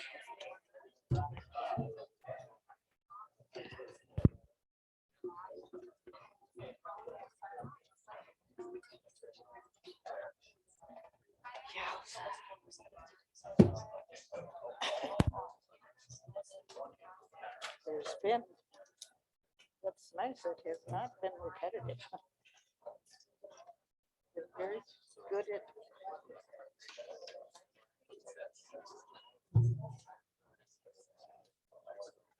Okay, we're back in session. Yeah. So we're still on opponents. Is Thomas Marshall here? Okay. Kathleen Kavanaugh. Okay. Is Brian, is it Givik? Gavik?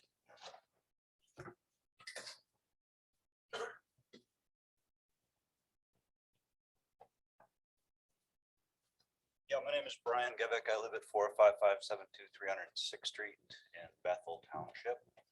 I have not spoken to you folks before. Matter of fact, I haven't spoken in front of any political board before. Because, well, you heard the joke about the 4-year-old kid. Wasn't speaking, didn't talk, he never talked. And his parents were frustrated, they were really worried. And then one day at the table, he just said, "Would you pass the salt?" I said, "Johnny, you've never spoken before." Well, up to now, everything was fine. Okay, so lame joke to start with, but that's my point. Yeah, this issue and this whole thing has motivated me to do something that I haven't done before, get involved in a way that I haven't been before. Because yeah, I do feel like something that I care a lot about is threatened. I'm also conflicted. I think I would absolutely love to live on the river. I would love it. I'd love to live out in Badlands, maybe someplace in the Black Elk, but it's just, for me, it's wrong. And that is as simple as that. All the legal arguments, everything that we can go through, it boils down to it's just not right for that area. So thank you for the opportunity. Thank you.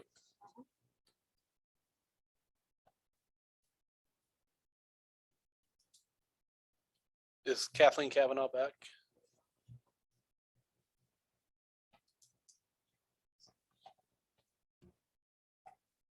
Kathleen Kavanaugh, I reside at 19 North Pine in Vermillion.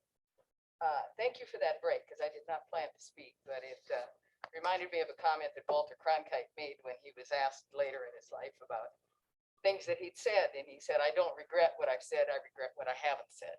So this will give me the opportunity to say it. I grew up on a farm near here, and I spent a lot of time, and I went to the university, a lot of time in college along the river in this very stretch where they're proposing this development. At that time, there was a path that accessed this area.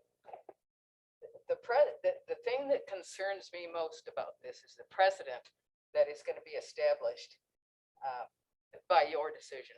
And so I ask for a precedent that follows the purpose and intent of the ordinance and the comprehensive plan. Thank you. Thank you. Is Tom Cooper here?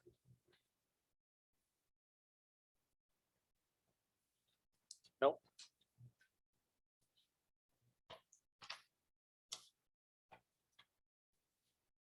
So I believe we're through the opponents. Okay.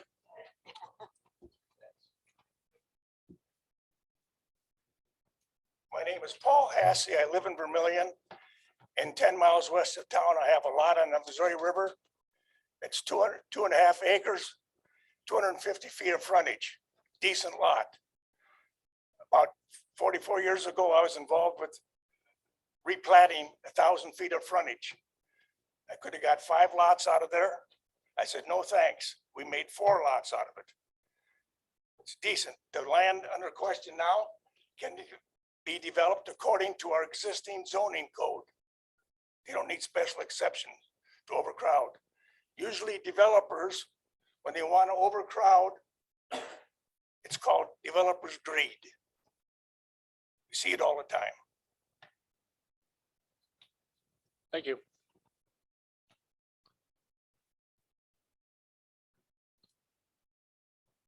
Okay, I'm going to close the opponent side. I'm going to give 10 minutes to Mr. Donahoe to present their side.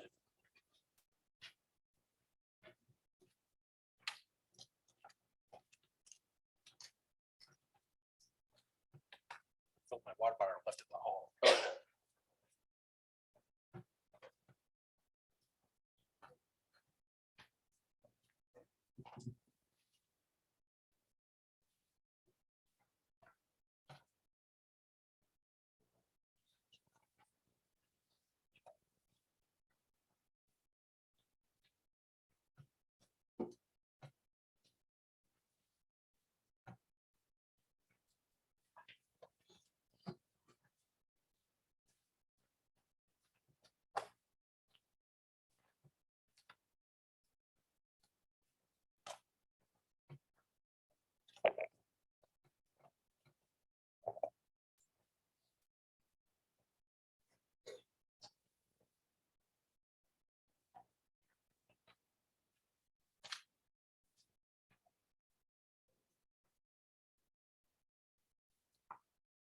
Members of the County Commission, thank you very much for this opportunity to address the appeal that's been brought here.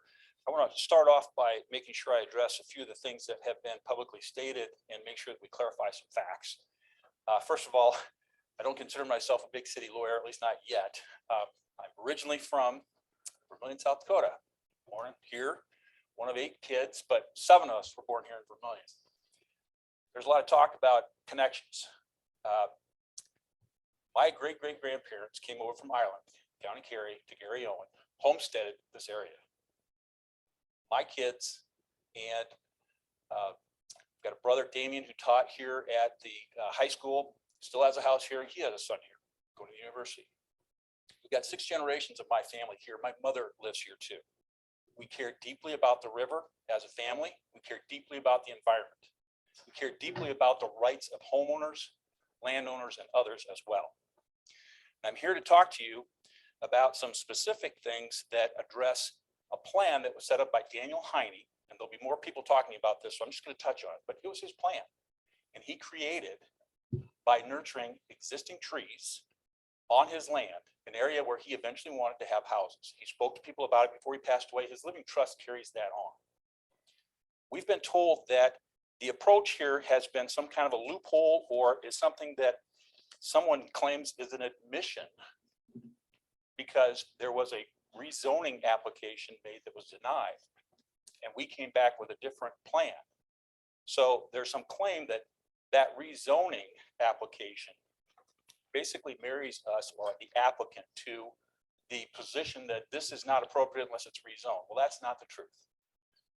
At the rezoning hearing, it was suggested that conditional use and building transfers might be a way to do the same thing. And so this particular trust went forward with that plan, then later hired me to assist them in ensuring that they did it right, didn't have problems. And you can see it's controversial. A lot of people are opposed to this, but it does work very well. And in fact, it does enhance the protections of this land that are intended by the zoning designation. So when you didn't change the zoning, but left it as Natural Resource Conservation District for zoning, you kept this private land with protections that require it to have larger lot size and other things that do in fact allow for this to go forward. Allow meaning these are permitted uses like agriculture or other things that could alternatively be done that'll take out the trees, that'll take out this view that everyone's talking about as if it were their own, as if it were a public park. It is not. This is private land. You'll see the same thing from a different vantage point or that same vantage point where these pictures or paintings have been made. If you do allow this zoning to go forward. This was approved with the idea that there were going to be trees still left. Housing will be interspersed, yes, but it'll be on larger lots, deeper lots, back from the FEMA flood zone with soils that'll have to be tested, all the other requirements that go along with protections that are already in place. Those are the environmental laws. We're here to talk about zoning. And under the zoning, you've got permitted uses, single-family dwellings, if the following provisions are met. We went through that with the planning commission because I'm limited to 10 minutes. I can't go through everything here. But your zoning person, as a professional, went through those things and he found that they were met. Same thing with the application. Then we get to the building eligibilities. That transfer is a conditional use. We can all disagree about the math or how exactly you want to parse this out, but nothing in this provision, which is in the Natural Resources Conservation District subsection or provisions under that set of the ordinance, it talks about transfer of a building eligibility from one parcel to another parcel when all the following conditions are met. It doesn't say only in certain circumstances, like within one quarter section, or only within a certain area, or not allowed if you don't have everything the way that people want it who are opposed to this. What it says is that you have to have minimum lot size of 2 acres, but a larger lot size may be warranted because of soil conditions. So we've looked at that. We have the lots. It talks about the transfer of building eligibilities between contiguous parcels under the same ownership. We've got that. There's been a lot of talk about the intent. You don't talk about intent when you're acting as a quasi-judicial body. You talk about meaning. You talk about what the ordinance says. You look at the ordinance and the language that is there. If we talk about intent, you could have a lot of different folks who had different intent as legislators who came in and made the laws. As a court, you don't have them all come in and address what they think the law should have been or what they intended it to be. What you look at is what the law is. And what this law is something that allows a farmer, in this case, instead of consolidating these building eligibilities for a family member and just to continue the farming operation, it's for the family member and others to enjoy the river. But it's no different than a farmer consolidating several different building eligibilities on a large piece of land in one area so that you only have one entrance. So you don't have a bunch of field entrances, you don't have a lot of traffic coming in and out, you don't have a lot of bus stops. You've got an area that's going to be contiguous together in the area preserving the trees. So all of this makes perfect sense and it meets the requirements.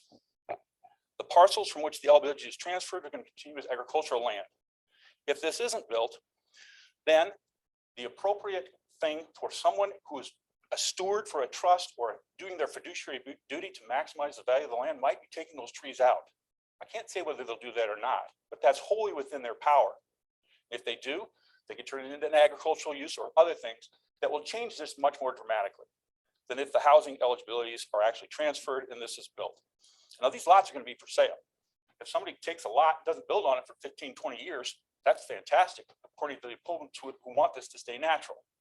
If they build on that, one would expect that they're going to have respect for the property around them and continue to want that river to be great. Who better than an abutting landowner to take care of the river? The application met all the requirements. I'm going to run out of time, so I'm going to hit on some of the things that are really important here. But I just want to say, standing is a requirement. That is not something that is a distraction. It is not something that is actually defined by those who oppose this project. It's part of the law. It was part of the law under the United States and South Dakota Constitution under a case called Cable versus Union County that has been now codified. That is recognized by national treatises and other things that address the law and say that this particular requirement has been in application or applying to this set of statutes or ordinances in South Dakota, even down to Clay County, even before that became a statute. So I want you to focus on two things. One is there has to be something here that is redressable, meaning that if your decision to deny this housing eligibility transfer is in fact something that they want, it has to give them what they're looking for. they're looking for protection. They won't get it if this is denied and it's gone into agricultural production and all the trees are gone, or a big shed is put up, or cattle are run on that land. So all of that is another problem that they need to address, and they haven't addressed it. They haven't touched on it at all. Secondly, they have to be aggrieved in a way that's different from the public in general. It's different or unique from the public in general. And nobody has proved that. Nobody has shown that. They've talked about how they use the river. They've talked about how they use the county park. All of those are public uses. They have nothing to do with a property that they own or some other economic use. And you can't say, because I took a picture and sold it, or I painted a picture and sold it, or because I can go there on the river or use other public access and view that and then make money from that experience, that is personal to them in a way that's different or unique from the general public, because anybody in the general public can do that. So having said that, there's no statutory authority here for them to come in and make the appeal. One quick thing, very quickly on their letter, they're coming in at the last minute and arguing this has got to be the Clay County Commission, not the Board of Adjustment. The letter that they have, the last sentence is the only thing that mentions anything about what body they're appealing to, and it's for the Board of Adjustment. Okay, so that's waived. If it isn't waived, you're still right under the law. This is the Board of Adjustment, and that's where you're supposed to be. Lastly, the authority that you have here is not unbridled. There is a discussion about discretion and whether you can deny this because it's not compatible with other uses. I don't have time to go through all that, but when it says that you can have single family houses, then it's compatible with single family houses. When it says that you can have agriculture or other things that are going to make it much more barren and less attractive, you're talking about discretion that you should exercise by approving this. But more importantly, this is not a legislative action here. This is a quasi-judicial action. Your authority is to act on what has been decided. What's decided is the ordinance. The ordinance has given you what you need to determine this issue.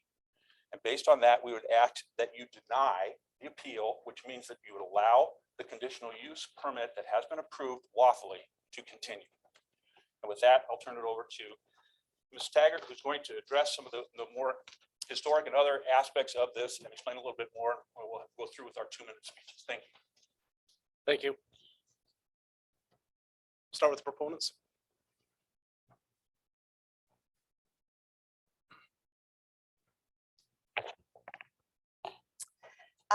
My name is Sarah Taggart. I am here on behalf of Mary Larry Heine, the widow and trustee of subject property. Additionally, I am the niece of Daniel Heine, in whose this trust is held. This land was purchased by my grandfather, then passed on to my uncle, who lived here in Vermillion, farmed this land, paid property tax on this land, and cared for this land for many decades. It had always been the intention of my uncle to develop his riverfront into beautiful residential lots. Sadly, he just never got to it prior to his death. However, he did make his intentions clear. In his trust, he left part of the riverfront to the families of one brother and 3 of his sisters. He has directed that 4 of the lots, approximately 2 acres with 200 feet of frontage, per the ordinance, be plotted and left to 4 different families to be used for their enjoyment. While getting the work done for these lots to be plotted, his widow and trustee decided it made sense to, at the same time, in accordance with his intentions, develop additional lots along the riverfront and have a comprehensive plan submitted all at once. Here is the sketch of the land. Most of you have seen it, but I want to describe how this all works. Lot number 1 here is owned by Russell and Darcy Olson. And you will notice that the previous owner had completely cleared all the trees from this lot, and it had been farmed all the way to the bank. Since Olsons have purchased this lot, it is no longer being farmed, and they are making some really nice improvements to it, planting some trees, creating a buffer between their property and the boat landing, and more improvements to come. Lots 2, 3, 4, and 5 are the lots that have been directed to be plotted per Daniel Heine's trust to be left to the 4 families of his siblings. You will notice that the trees have been preserved here because he chose to preserve them. He could have chosen not to, as previously mentioned here. So that's up to the owner, whether those are there or not. My uncle always intended on developing this riverfront and knew that river lots with trees would be much more desirable than one without. So rather than clearing them and farming that portion, he left the trees undisturbed. Otherwise, he certainly could have cleared this area long ago and gained substantial amount of farm ground. Sir, wrap it up. Okay, lots 11 through 18 are lots with sublots. These are lots that have the accretion lot, that there will be a deed restriction, that they stay together. These naturally push these properties way far back because the structure will be built on the lot. It will not be built in the flood zone. And those will basically be completely invisible from the, especially the further one, the ones further east or downriver, not be visible from the river. So it's a nice way to kind of make it all work and hopefully please others. All right, thank you. Thank you. Next.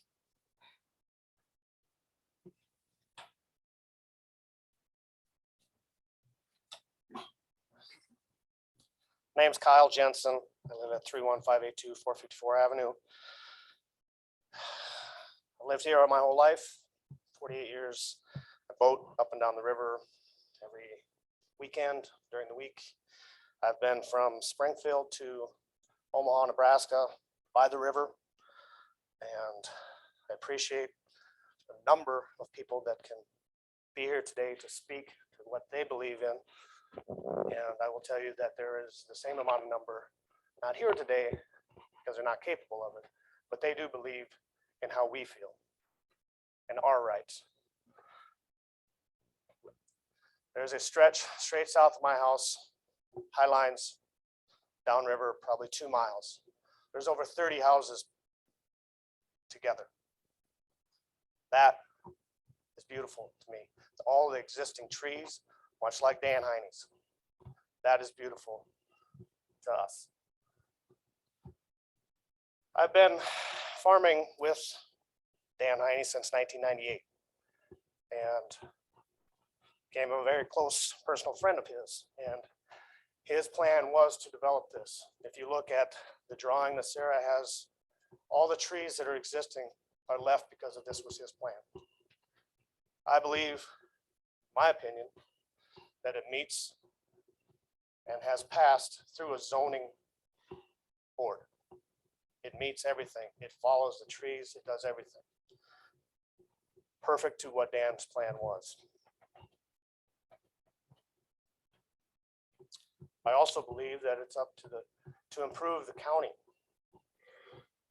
I don't agree with building houses just anywhere or trailer courts anywhere, campgrounds anywhere. The roads have to support it.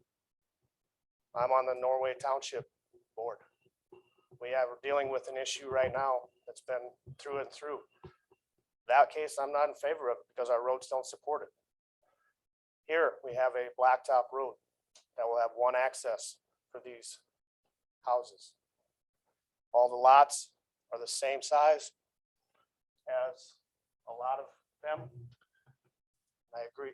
I believe that you should deny this appeal and approve what the zoning board has gone through with. Thank you. Thank you.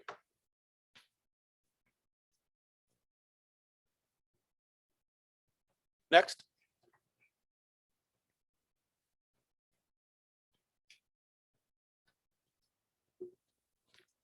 Holly Phosphate, live at 1510 Crestview Drive, but that's primary residence. Secondary residence is 45467 River Drive, which is just down from Myron Grove Landing. Been using that river for over 50 years.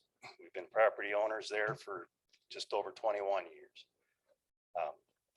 In recent history, we purchased some farm ground behind our property and had it replatted, converting farm ground into residential building. I did that for my daughters. They both grew up on the river, thoroughly enjoyed it. I want them to have the opportunity to come back and continue that legacy. So this was done because it met all of the criteria that the county required. Check the box, check the box, check the box. It was done. December of 2020. That's all I got to say. Thank you. Next.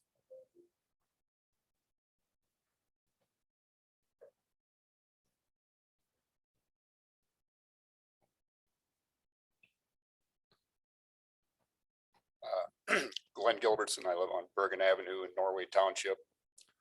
I also serve on the board with Kyle on the Norway Township Board. I also served on the Clay Rural Water Board of Directors for 12 years. I was a state rep for 7 and president of the Rural Water Center for 6. And I'd like to speak. I've heard some of the people say that there will be pollution in the groundwater, and I would disagree with that. Mr. Hammond, I know about the DNR. Any project would have to be permitted, and it will be done properly. And I think it's irresponsible to say that there will be pollution. So I know this family, they're very responsible people, and I know this would be done right. So Thank you. Next.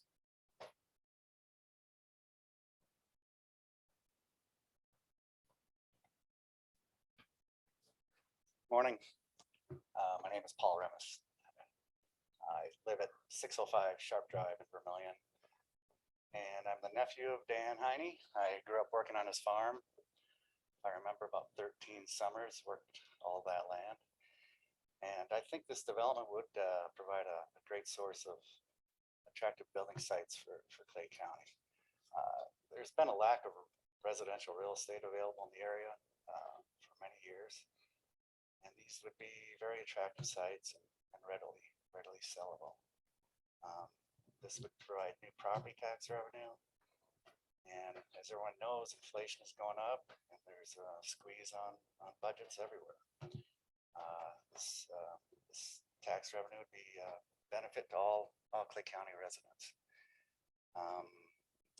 It provides a capital efficient growth for Clay County. The road, water, and electrical infrastructure would be funded by the lot owners. No capital investment for this project is required for the county, and no special tax incentives are sought for this project. So I urge you to approve the CUP and deny the appeal. Thank you. Thank you.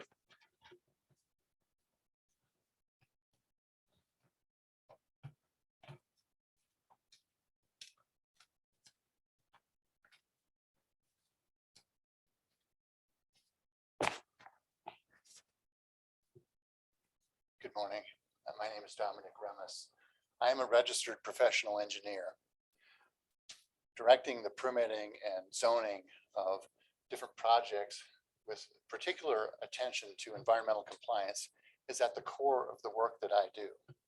I and my wife own a home near this proposed development, and we believe that the development would be a great project for Clay County. It would be an enhancement by preserving both the environment and personal property rights. Dam construction ended the free flowing of the Missouri River. The flow of the river is very deliberately managed by the Corps of Engineers. When water flows through the dam, it has a new energy and is relatively sediment free. As such, it has a great appetite for destructive erosion, including that of the riparian environment. Protection from the environmental damage is a necessary response to dam construction. And your predecessors on the Clay County Commission prudently approved the stabilization of the banks at Clay County Park so that its scenic views could be sustained and preserved long into the future. And likewise, the owner of these new lots will do the same. The Clay County zoning ordinance very explicitly took development of residential lots on the Missouri River into careful consideration. Rules were established for the length of river frontage, the height of the buildings, the lot size, the setbacks from the river. Clearly, aesthetics, environmental stewardship, and sustainability were considered. The ordinance created not an either or, but more of a balanced both and consideration of the environment and property rights. The applicant has responded yes to the balanced approach that was provided in the written guidance of the ordinance. So I ask you please to approve this CUP. Thank you. Thank you. Next.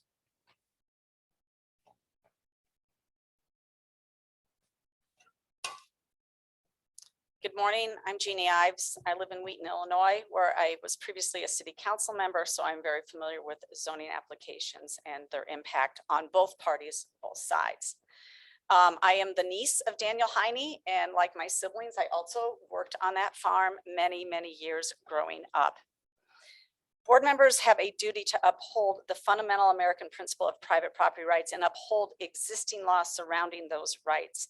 As this application is fully compliant with the current Clay County zoning ordinance, board members can rest assured that they are both protecting owners and upholding current law. There are no loopholes we're going through. After all, the CUP was put together with the help of Clay County staff to ensure compliance. In fact, your ordinance clearly anticipates, expects, and allows for residential zoning. There was no infringement on Clay County Park, no infringement on the river, no adjacent private property owner has any issue with any aspect of this application.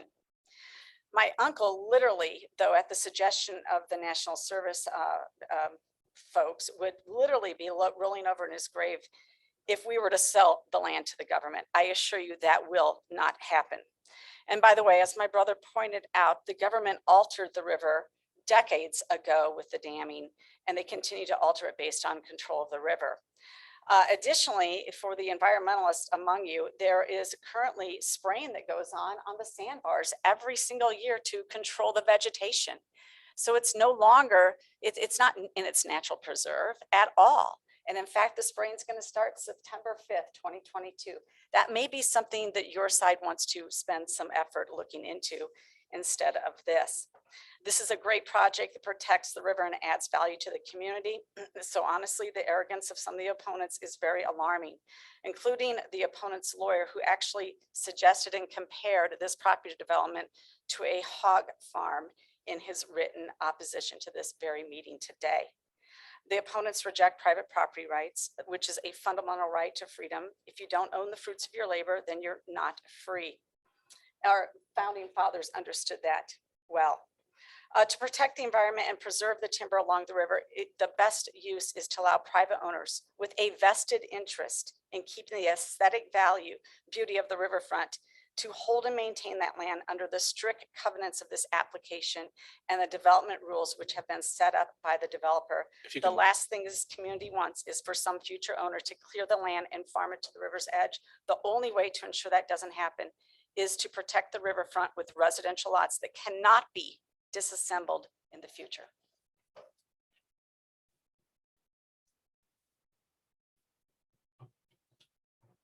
Next.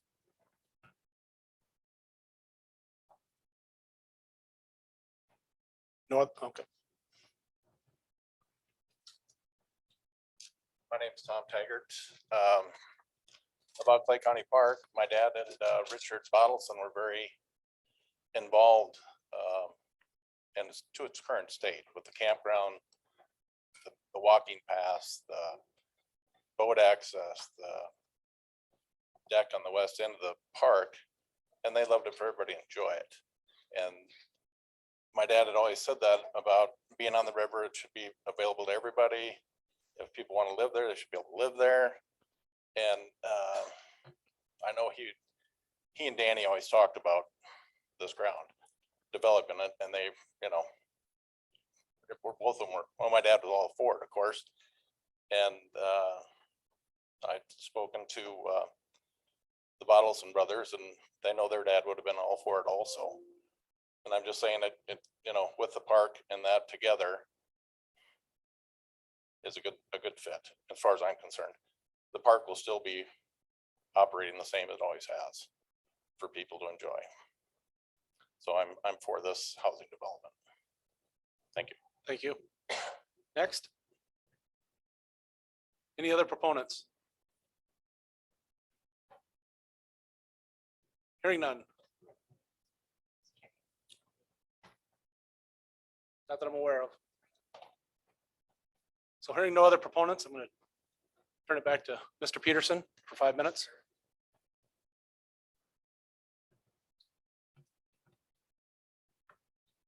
I think what's become clear here is the math is off. You can't just take 400 plus acres, divide by 40 and say you have 10 quarter sections. That's not how it's defined in the ordinances. The only quarter sections from which and to which building eligibilities can be transferred are those that are wholly owned by the same owner and are contiguous to one another. So there's 5 total quarter sections within this. Even if they're right that you can not just transfer contiguous, but keep filtering them down to where you want, that's only 15. And additionally, I think the board needs to take a closer look at the quarter section that's along the river, because that there's no way that quarter section line is completely straight. It's going to have water in it, which is water's not owned by them, which means that can't be a recipient, a transfer or a transferee of building eligibilities. So you can't grant it based on that, based on your own ordinances. But aside from that, I think the bigger question is the purpose and the overall intent of the ordinances, particularly the NRC 4.5.01, which again, it is about preserving land, public open spaces, limiting permanent structures, preserving the natural settings and wildlife habitats, aesthetic qualities, natural resources, and lessening urban density. This project of putting 18 homes against the river is not compatible with any one of those purposes. Not a single one of them. They can have, they're entitled to their 3 building eligibilities on that quarter section. No one's denying them that. But to transfer 15 more into there, it's not clear where they're coming from. But at any rate, that's not in harmony with putting up a housing development right along the river when this is NRC land. That'd be appropriate for a rural residential district. They tried that, it didn't work. That is really the only path for this particular project with this level of density of housing in the NRC district, according to the ordinances. I'm going to touch briefly on standing. Again, I'd refer the board to my letter from yesterday. The standing requirement is unique to appeals from here to court. That is the only thing it applies to. At this level, your ordinances say these people have a right to be heard. And even if that heightened standing requirement applies, you've heard testimony from many people in this room how they are personally, specifically, and concretely affected and would be negatively affected by this project. Additionally, I just want to touch briefly on Mr. Donahue's comments that respectfully, the proper board here is the Board of County Commissioners. That's how Minnehaha County does it. Under 11.2.17.3, it allows the county by ordinance to identify the entity that is approving a conditional use permit. It can choose a Board of County Commission. It can choose the Board of County Commission serving as a BOA, or you can have appointed Board of Adjustment members. There's 3 options in this state. If conditional use permits are supposed to be appealed to the Board of Adjustment, then the rules in 11.255 through 60 apply. But that's not the choice your county made. Your county made a different choice, much like Minnehaha County did it too, where they chose the Planning Commission followed by a Board of County Commissioner hearing. And under your ordinances 11.06, it says the decision rendered by the Planning Commission on a conditional use permit be appealed to the Board of County Commissioners. It could not be clearer who is supposed to be acting, and it matters because it affects vote requirements. That's why it matters. At any rate, I think everyone on this board has heard many good reasons why they should deny this project. It is not in harmony with the minimum rules or with the overall purpose or intent of the ordinances. You have absolute cover to say no. We don't think this is in harmony. And under the Miles versus Spink County case that just came out this year, you cannot be reversed. Mr. Donahue didn't really argue very effectively against that notion. It's because what I'm saying is true. You have discretion and authority. It's all over in your ordinances. It's an 11.05(2)(b) that says you can deny a permit if it's not in harmony with the overall purpose of the ordinance. It's not even specific to the use, but just overall what you want this county to look like according to your comprehensive plan and your ordinances. You can say no. Don't be bullied into approving this project that you know in your heart is not compatible. please stand up for everybody in this county and say no to this project. Thank you. I'm sorry, I just need to make a record really quick. I don't By think you are objecting- allowed to, sir. Nope, I'm sorry. you We can't. had a plan for this evening. Hey! You need to sit down, right? As You a guys po- are not in charge, but I can't allow it. As a point of order, I need to make an objection on the record. If you deny it, that's fine, but I need to stand up and make an objection as to that last legal argument. We can't. So just for the record, my objection would have been Oh, that he's not ruling on it. I get to state what I'm stating on the record. after the There meeting. is a different interpretation being put on this Miles case. The Harmony issue is not the law. That was my objection. That's a misstatement of the law, therefore I wanted to Mr. make Donovan. that on the record. Oh, and one other thing. No. The math thing, I would ask that the zoning administrator Sir? address that. I appreciate the help, but I don't need it. I can control the meeting. I'm going to close the public hearing. I'm going to turn it over to the Board of Adjustment.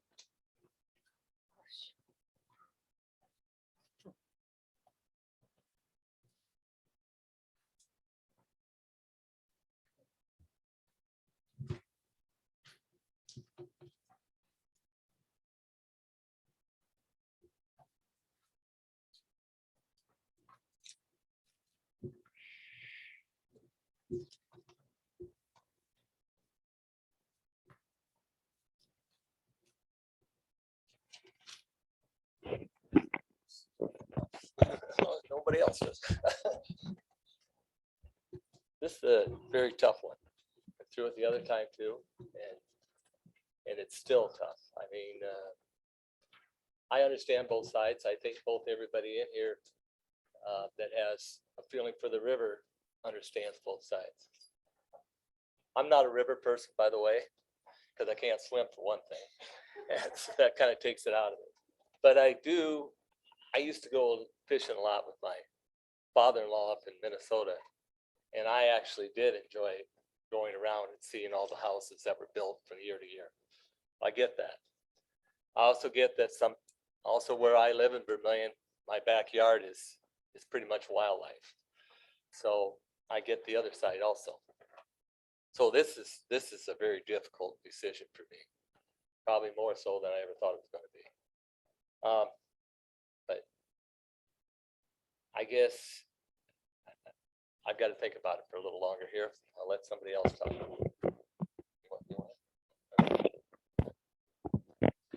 I will totally agree with this is extremely difficult. Both sides have very valid points and numerous. A couple of the things that I keep questioning still is where and how does this set precedent for the rest of the NRC district along the river? And no one's spoken to that.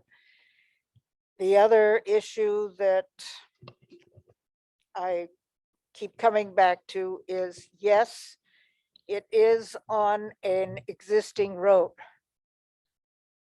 To my knowledge, it has not, our highway department has not been request a comment on this road. To my mind, it would need major improvements or constant care that would be county expense. My experience with the landfill and various other background is we have not had proper road agreements with other developments that have brought up many questions and many expenses. This is something I would like to see in this plan, is some sort of percentage or whatever, in that it will increase traffic on that road, not only during construction, but for the life. So there's that question in my mind. The other that kind of goes along with the first part is spot development. That is a major what portion of our comprehensive plan. And to me, yes, this is, I'd hate to say, a most desirable spot development. And so it's difficult for me in that it's private land, yes, but it's also in the NRC area. It is right along a national treasure. Are all the protections provided? I would like, if anything, I would like to see it a smaller development. With that, I'm going to pass it on.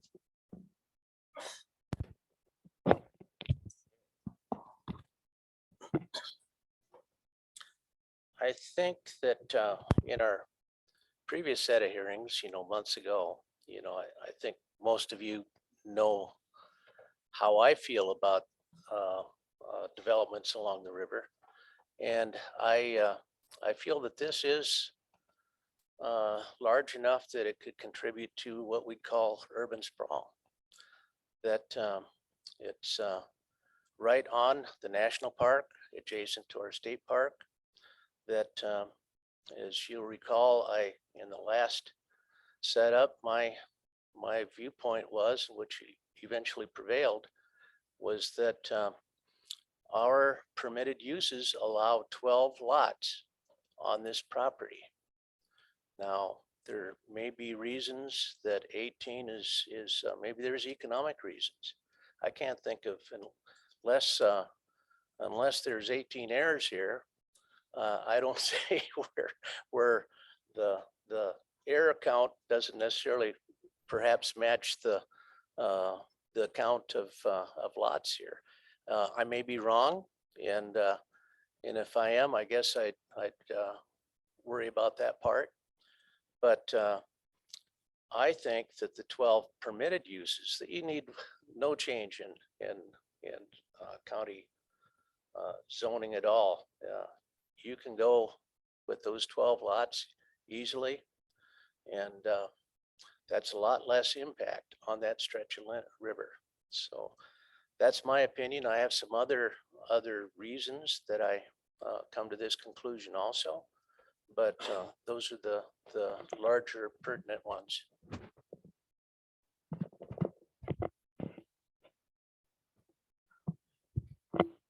So this is indeed a difficult issue. I've heard and listened very carefully to both sides, but I have to keep coming back to our own documents, looking at the purpose of the National Resource Conservation District.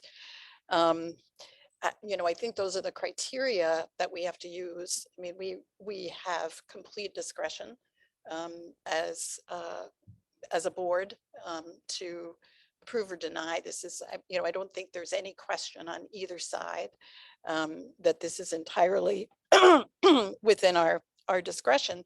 So going back to the NRC zone, we have to ask ourselves, is this development compatible with the NRC district's purpose of providing open space?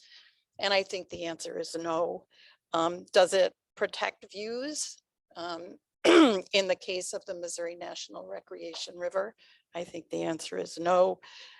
Does it preserve wildlife habitat? Well, Professor Dave Swanson, I think, argued powerfully here, and he is the bird expert in the state of South Dakota and along the Missouri River. And he made a really good argument that it would in fact destroy some important critical wildlife habitat. Does it prevent the destruction of irreplaceable natural resources? Again, I think the answer is no. The other document I think it's really important to take into account as we make our decision is the Clay County Plan of Development. Goal 2, Objective 6, to preserve and enhance the Missouri River riparian area.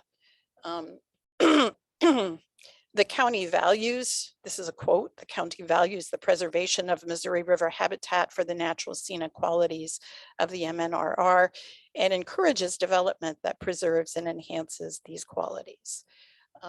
This development clearly does not do that. The National Park Service representative here, the local superintendent, is opposed to the granting of this permit specifically because it would interfere with the core values of the Missouri National Recreation River, the national park that flows along the edge of our county. We've heard a lot of talk about the extent to which it's wild and scenic and so forth, but along the entire Missouri River, over 2,300 miles, we have one small stretch that still, where the river still does run wild, and Clay County is it. And this particular section of the river is it. And, you can find this in the foundation document of the MNRR and in the amendments to that. And then, of course, as Phyllis mentioned earlier, another part of the comprehensive plan says that we need to prevent scattered and haphazard development in Ag 1 zones. This is an Ag 1 zone. This would be a unique high density development in a fragile ecosystem.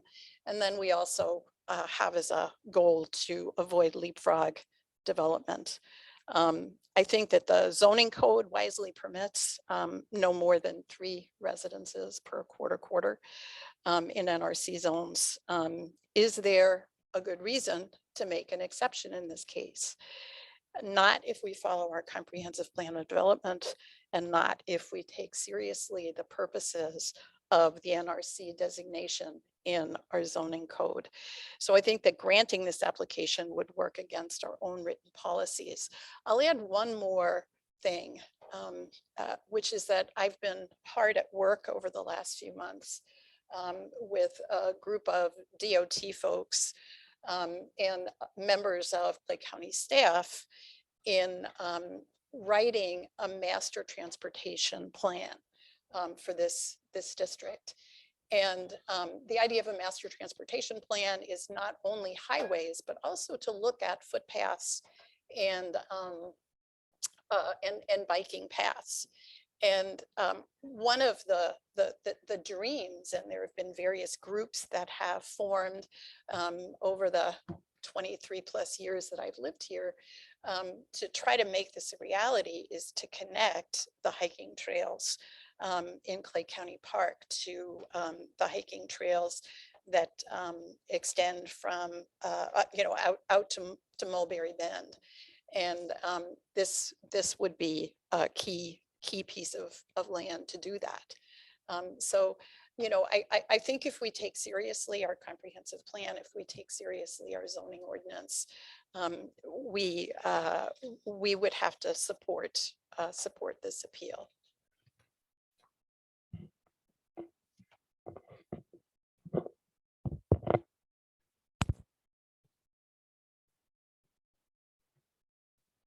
So to Phyllis's question on, access being granted, that's already been done off the road. That was done. True. So access has been approved through the replat twice. So that part's already been granted. I know we didn't see that, but that I couldn't tell you what that plat showed, Drew. One small lot and then whole big chunk of lot.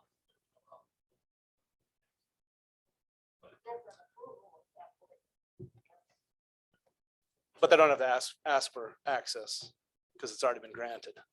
Because they're going to use the same. The Olson plat was a permitted use too, wasn't it? It's not a conditional use. Both of them were, both of them didn't even come into the use. Yep. So they're permitted use. Yes, but the access has already been granted. So I mean, Yes, that doesn't have to go through that process No, again. I'm not arguing that at all. I suppose I should clarify my thought about the 18 Heine lots, though. I guess my point was, I'd hate to be part of creating a family feud of which 12 get the 18 lots, if there are a lot more family members that really want to have a lot on the river.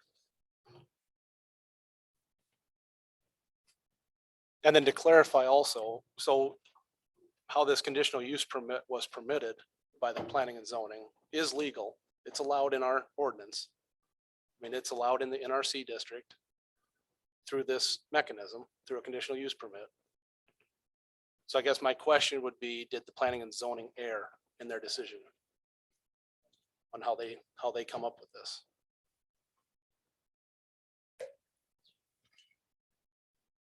And I did have another question if Mr. Dimick is here. You're gonna have to come up.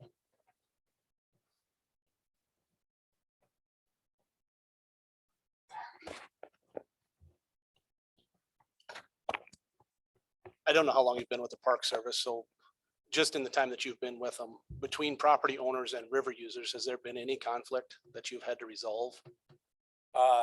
Not in my time. I've only been with the Missouri National Recreational River for 8 months, so it's been a very limited time frame. So I can't speak to what might have happened before my time here. So. Okay. How about at other previous stations? I haven't had. I've not worked in a park that had these kind of interactions before, so it's a new environment for me. It's my 11th unit of the National Park Service. I've got over 27 years for the National Park Service, but yeah, it's a new type of park for me to work in. So it's one of the most unique units in the National Park Service. We don't have a lot of areas that are under the Wild and Scenic Rivers Act. So. Okay, thank you.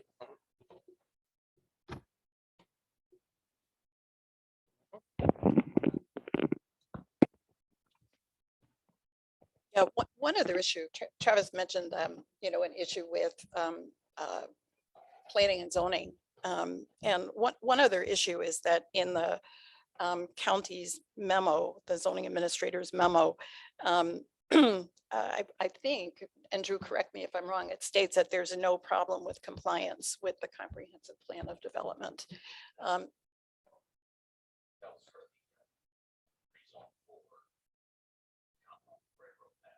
Okay, so in the memo accompanying this, what did you say about compliance with the comprehensive plan of development?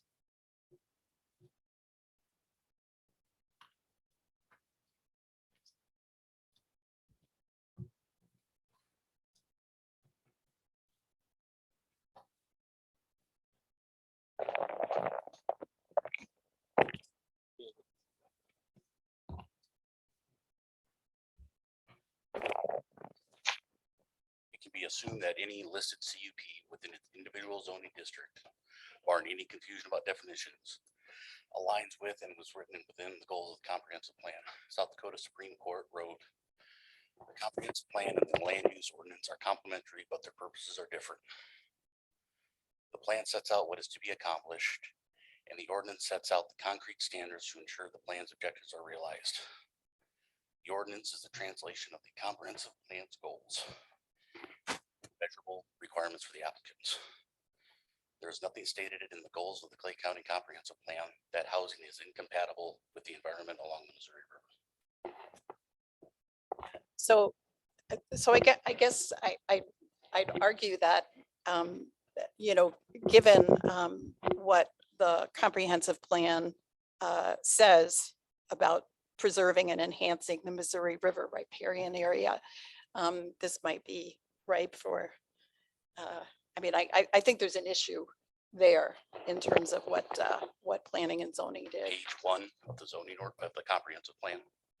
The comprehensive plan is a general guideline and neither endorses nor prohibits development of a certain kind in a certain area. It is intended as a guide to the county in its implementation of zoning regulations, subdivision regulations, capital improvement plans, and other related policies. Yeah, and so I think that suggests that we do use the comprehensive plan as a guideline here in addition to zoning ordinances. And so, you know, I do think with respect to both the text of the ordinance creating NRC districts and, you know, the guidance that created that ordinance, I think we're, yeah, it's pretty clear that, you know, granting this application would work against our own written policies. Well, also in the comprehensive plan, it says that it's to preserve farmland. So instead of having 3 houses on every quarter, that you could move those to 1 quarter to preserve farmland. So I mean, if we're just gonna start cherry picking out of the comprehensive plan, which part we're gonna follow, that's the one I'm gonna pick. Yeah, and but we do have discretion. And I absolutely. think, you know, in the end, what we're doing is this is a process of weighing, right? I you know, my heart goes out to the Taggart family. You know, I worked really hard on Clay County Park with Terry Taggart in the year or so before he passed away. And I have nothing but respect for the stewardship of the Taggart family. And I, you know, I don't doubt that every member, you know, cares in the same way as Terry did about the river. But I think we've got a weighing problem here, right? We have complete discretion. And what we have to weigh is, you know, I think the public interest in, you know, having a national park on our doorstep, and what our own policies and ordinances say about how we should make decisions. Discretion is never unlimited, but in this case, the guidance all falls, I think, on the side of, you know, sustaining this appeal.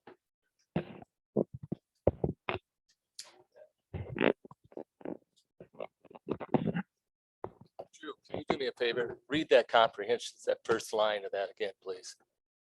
The comprehensive plan is a general guideline and neither endorses nor prohibits development of a certain kind in a certain area. It is intended to guide the county in its That's far implementation. enough. Okay. I would disagree with you on that, Betty. It says it neither endorses or prohibits. So that's saying that it's just a guideline. The ordinance is what we go by. And so the Heine family has covered all the things they needed to do. Everything they've done has been correct by our ordinance. The only thing that I would question right now is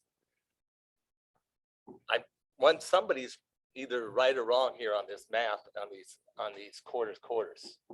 And I don't know which one it is, to tell you the truth, but I'm looking through it. So they either get 18 or they get 12. I guess. And the other thing I have a problem with, and I've listened to opponents to it, nobody is here has said that they didn't. I thought everybody that was coming in here today that was against it, I thought they were going to say, well, I don't want to see anybody there. That's not the case here. And I don't understand if I'm against it, I don't want to see any houses there. I want it set left just the way it is. And I don't hear that. And I don't quite understand how it's working that way, because somebody explained that to me. Yeah, so if I may. Yep. I think what the transfer of eligibility does is it provides it allows them to qualify for a conditional use permit, but the conditional use permit is still entirely discretionary. In other words, it doesn't create a permitted use. This is still not a permitted use. And so we still have, I think, as a board, total discretion on how we make this decision. The fact that, you know, and we can argue about transferability, and I have no doubt, but that's in all of our futures, right?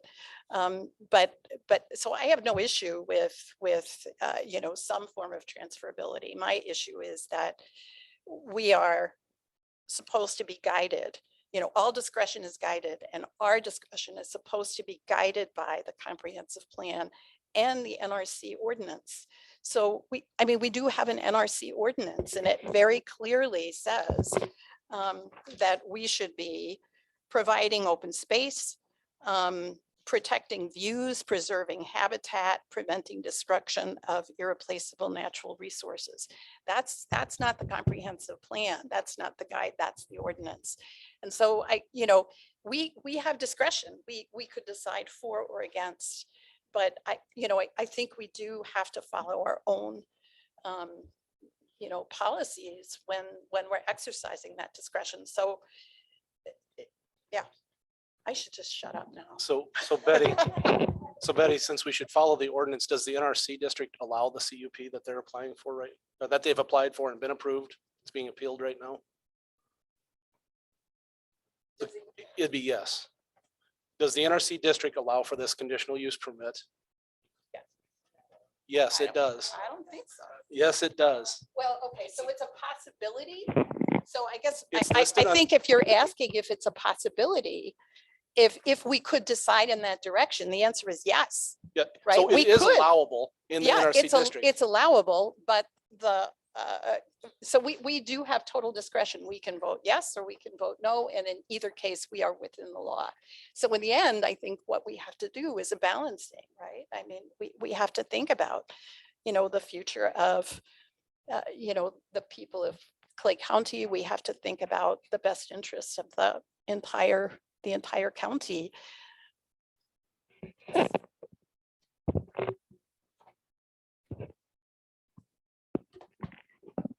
Any more?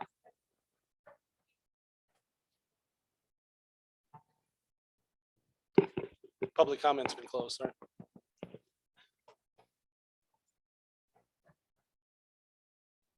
So I think we're all in agreement that the process so far, the process they've went through, been approved, where we're at today is all on par with our zoning ordinance. Everything's been legal because in the NRC district, a conditional use permit is allowable. It's not, as Mr. Peterson says, it's not, what was the word you used? Well, no, it's eligible. It's no entitlement. That's the word. Right, But it is allowable through the process that they went through. but not an entitlement.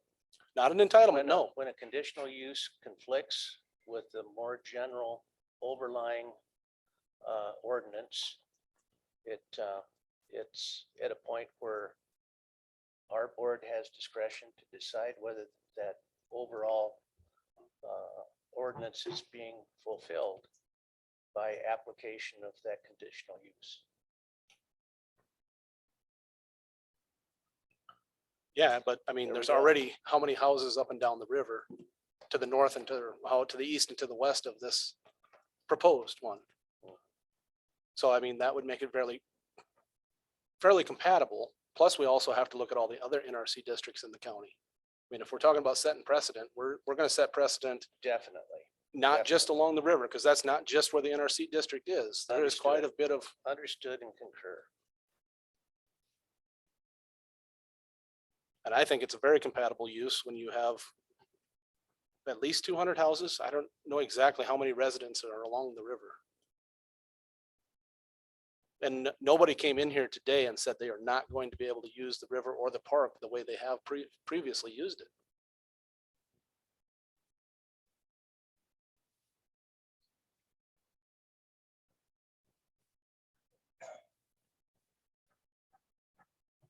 Are we ready for a motion then?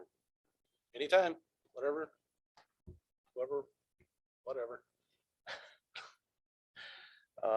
I would move to overturn the decision of the Planning and Zoning Board. Second. I have a motion and a second. Any further discussion?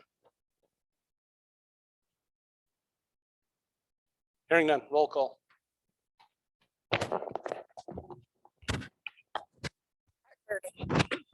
Excuse me, Packard. Oops. Manning. So just to be clear, a yes vote is to overturn. A no vote is to leave it the way it is. Okay, just so everybody's clear. It is a yes. Manning, No, Hammond, Yes. Smith. Yes. Mochler. No. Motion fails.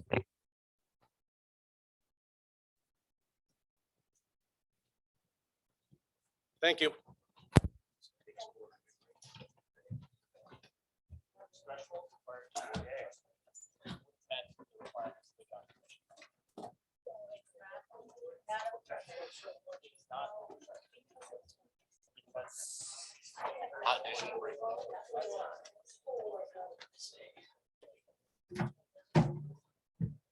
It's time for me to pick up my mess.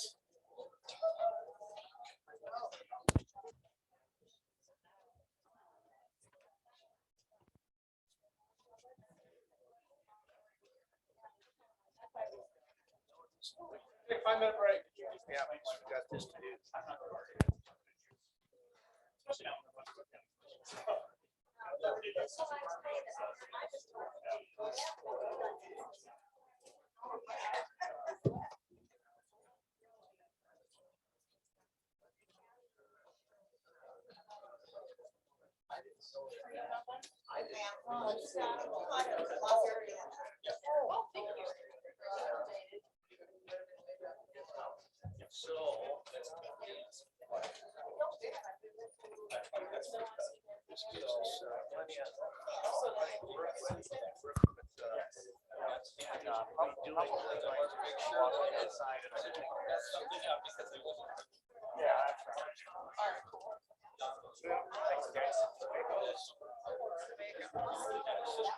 Counts it first.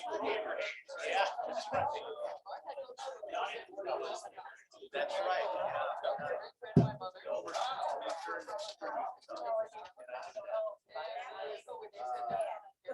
I hope you did too.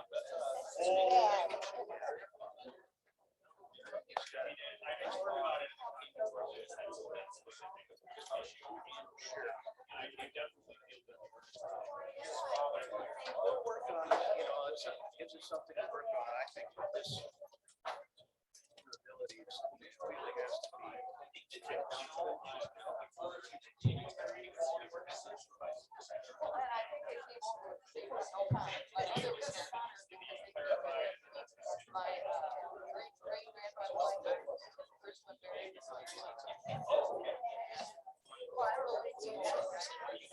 Thank Yeah, you. really. It's nice to be back. Yeah. It was really, really fabulous. It was a once in a lifetime. Yeah. And to get to spend that time with that little 10-year-old, wow.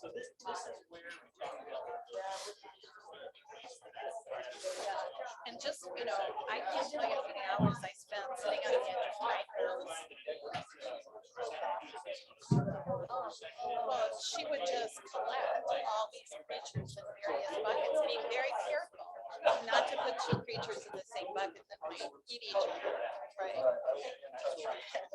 And she would work with whatever kid was around the high school. They would come up with some plan, and then they would let everything go at once. So you'd see like 20 hermit crabs all scrambling into the sea at the same time. Yeah, it was a thrill. I'm so glad I had a chance to go.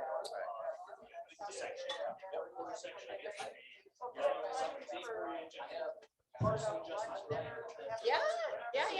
Because you're leaving on the 2nd, right? Well, I know I have to, I'm going out to Amy Schweinley's at 5 tonight to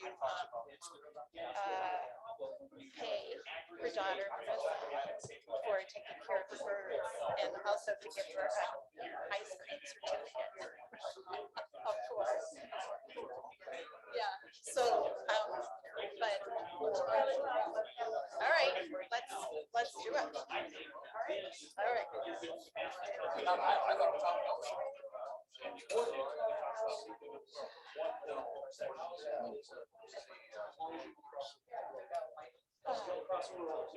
Or, you know, or it's so.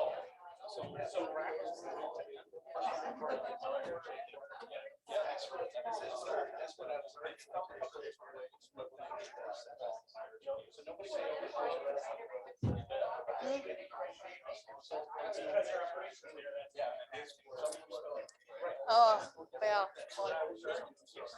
Yeah, I feel like it's why I was elected, so. Did my best, it wasn't quite good enough.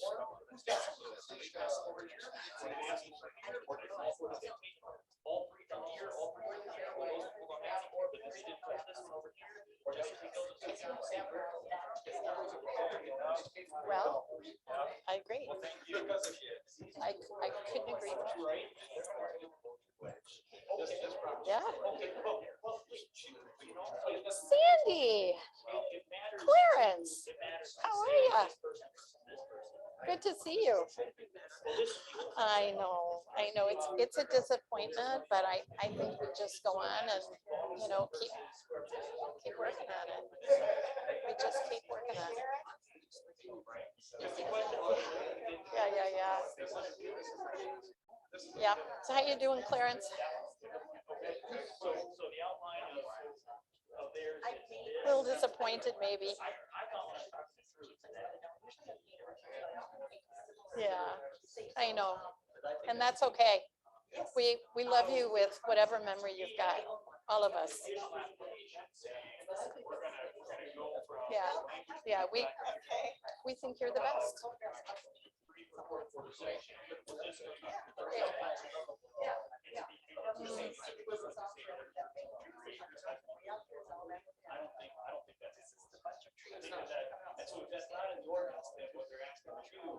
I know. I did the best I could. It wasn't enough.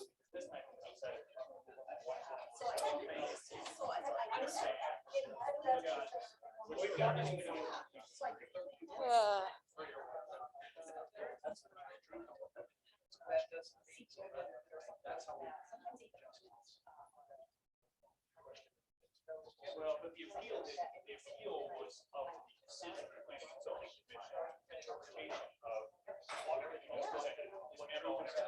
But there it was not.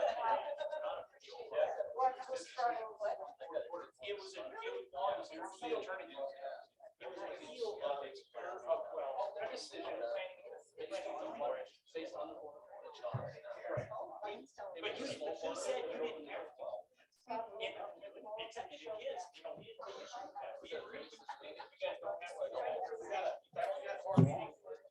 So, that was 5 minutes up. We gotta finish this meeting.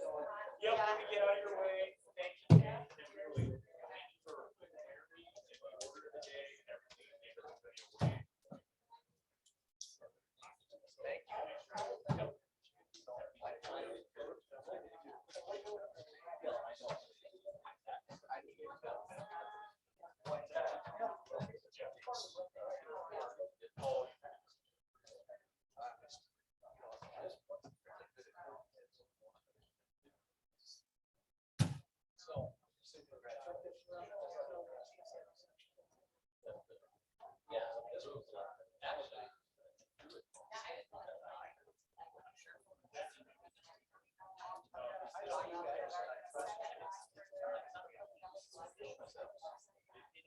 So I think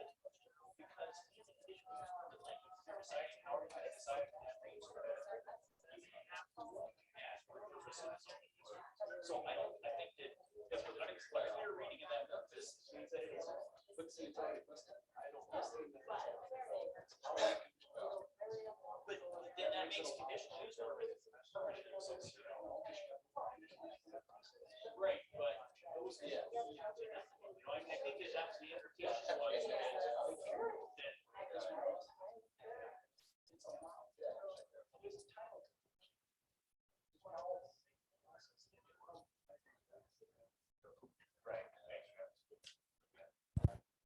Did we lose Dick? Get Dick. Get to work. Get ready. Time to get to work. Thanks. Take care, Brad. You bet. Thank you. Have a good day. Okay, we're back in session. We are on the HVAC project contract. Yeah.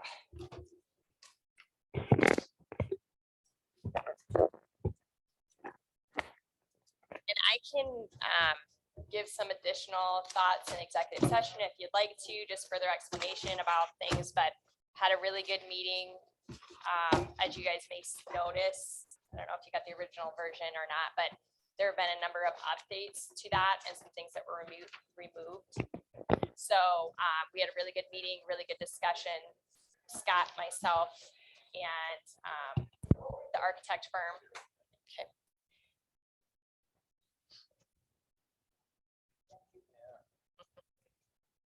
Move along, move along. There's nothing to see here. Move along, move along. You're welcome to stay. You're welcome to stay, but be quiet. That's what I told him. Yeah. Outside or upstairs? Yeah.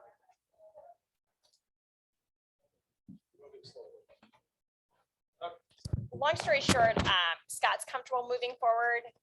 I'm comfortable moving forward with things the way they are. There were a couple of provisions that I wanted to draw your guys' attention to. And like I said, we can go into executive session and discuss further if you want to. But just, Do you feel we need to? no, but I would just draw your attention to it. So as you look at it, Is this mainly in the AEA document or in the cover? both, they're incorporated. So Article 6 incorporates the architect proposal as attached Exhibit A.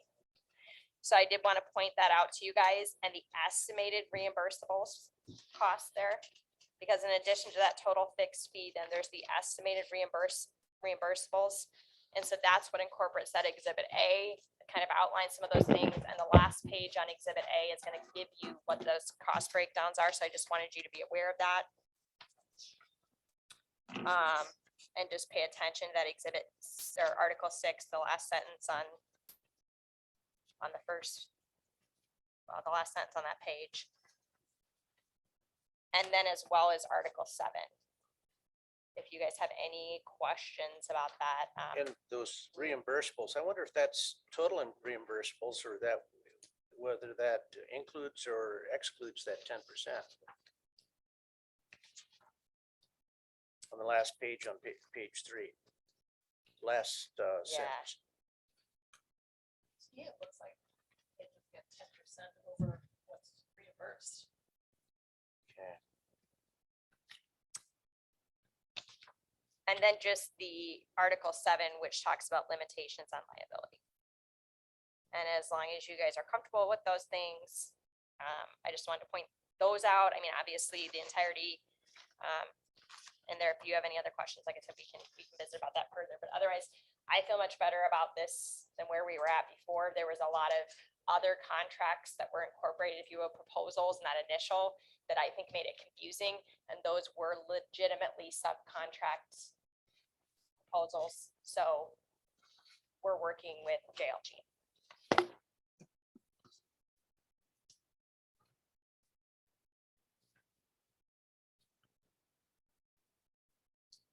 And Scott wasn't able to be here today, but he did want me to pass on to you all that he's comfortable moving forward, so.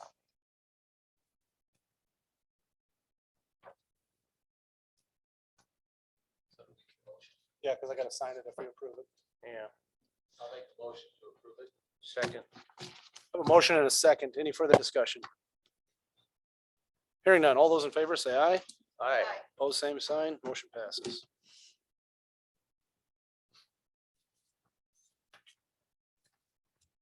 The COVID leave personnel policy. And I'm gonna throw this out there. If since it's already 12:30, we can put this on the next agenda if you want, or we can go through it right now, because we still got, the budget discussion is still there too. Yeah. We can do that, correct? We can move it to next meeting, Should be able to defer. Yeah. table it, take a motion to table that one. Motion to table. I have a motion and a second. Any further discussion? Hearing none. All those in favor say aye. Aye. Pose same sign. Motion passes. The 2023 budget discussion. So we have to, what do we have to do today? Approve a preliminary? You don't have to do anything today. Oh, okay. Next week is the required public hearing for the budget. And then the last meeting in September is when you'll actually approve it. I mean, there are some things that probably need to be hashed out, like those, non-mandated organizations, things like that, but you don't have to do anything today with that. Okay. I just have been putting that on the agenda in case there's, in case you wanted to take the time to do it. Have- So We it haven't can done any wait. big changes to the budget, right? Nobody's asked for anything and nobody's taken anything off. Nobody's reduced, correct? Nothing other than what you guys have discussed with them, in their individual Right, meetings, but like, I'm wondering what kind of dollar amount. If we, I don't remember upping or lowering anything. no, versus the budget. And the only reason I ask, I'm trying to figure out if there's going to be, if there is extra money for any of those, for lack of a better word, pet projects, I guess, or non-mandated. Scott's budget is the only real big question mark. I haven't gotten any kind of final request from him yet. Okay, He's been working really hard on nailing down some projects and things like that. And next week he'll meet with you guys about his budget. So that's maybe where some things could change. okay. And then I know that there was some question about whether people incorporated things in their budget that belonged in Scott's budget. And so that. Yeah, that's we part have of the- done some shifting there. Yeah, good. Like I think Lisa had maybe budgeted money for her countertop or something that we shifted over to. And I know Andy had some things under the safety center that we shifted over to the courthouse. And so we've done some of that, but not really increasing costs, more of just shifting from one budget to the other. Okay. I did want to, I may be stealing thunder from Scott, but he called me 3 weeks ago or so, and there's some problems with the emergency management center well, the emergency well. And Where is that at? right on the front lawn. Oh, okay, so it's here on Yeah, site. it's on Okay. the front lawn here. The well. Yeah, we have a well out front that's a, for emergency management purposes, it's like the backup generator that in a true emergency where the normal utilities would go down, that we have backup water, electricity, sewage is automatic, I guess. But it's there for a purpose. And I worked on it 15 or 20 years ago. There had been an error made by staff when that was, when I worked on it at that point. And there's, it's down again now. And he and I went through some electrical checks. I came up a couple times and did some checks on it. And I think we're going to have someone pull the pump out and do some repairs on that. And I, as part of my stuff, I got a hold of a couple of manufacturers and stuff. It could be $3,000 or $4,000. I'm gonna ask a stupid question. Is it something that we actually need? I mean, I understand the purpose of it, but I would think I think Lane's the person that we'd have to Okay. ask that question. I'm just wondering, I mean, I could see if it was a backup well Yeah. but with the city water, I mean, they've got to have generators to run their pumps and I'm just asking. I don't know. Yeah. This is Lane, if you can hear me. Yep, we can. We're at lunch in my class, so I zoomed in, I guess, so good deal. Basically, that well, to my knowledge, has never been used in an actual operation. Andy takes care of it more so than I do, just because I think it was a way to ensure that inmates and everything could maintain some sort of drinking water and cleaning should all of those go down. But Andy may know for sure, but to my knowledge, it's never been used in necessity. Yeah, and I guess it's kind of skirts the point. I don't know whether it's been used or not doesn't mean that it isn't something that you may be required to have under emergency management center for those purposes during, if the town completely got blew down and this was all that was left. It's not a requirement for emergency management. It was probably a requirement to get the federal money to build the safety center. Okay, Because technically that is hazmat fallout shelter or a nuclear fallout shelter. Right, right. I think the So- well predates that. I think it was put in the early seventies. But, and Okay, I know that other courthouses have such facilities. But if we don't need it, I've got no problem with just not fixing it, just leaving it the way it is. But Do we have to cap it then? not necessarily. If it's still in usable shape, I don't think we're required Okay. to pull it and plug it if it's not formally abandoned. If we're keeping it in abeyance. Can we see if there's a maybe that we do need it? I mean, Yeah. before we make a decision, Yeah, if somebody can, we could be without water here in the courthouse during emergency management conditions. Say if it took out one or more of the water towers. If we had a tornado go through or something like that. That's as close as I can tell. That would be the kind of emergency that would require or would, where we would say, dang, I'm glad we have that well. well, that, and I mean, when we had a full jail, I'm sure it was more of a precautionary too to have Right, it. because it acted as residence for. Well, yeah, I 20-some. mean, well, and it's not like you can send them home. Yeah. Say, when the water comes back on, you come back. And it could very well be that I mean, that's the it's- situation we're I in. don't know if we're in that, I mean, and that's a question for Andy. I don't know if we're in that situation to where if we had 5 prisoners that he just moves them, if that was the case, where we were without I water. suppose we could. I mean, 30 was a different number, Correct. so.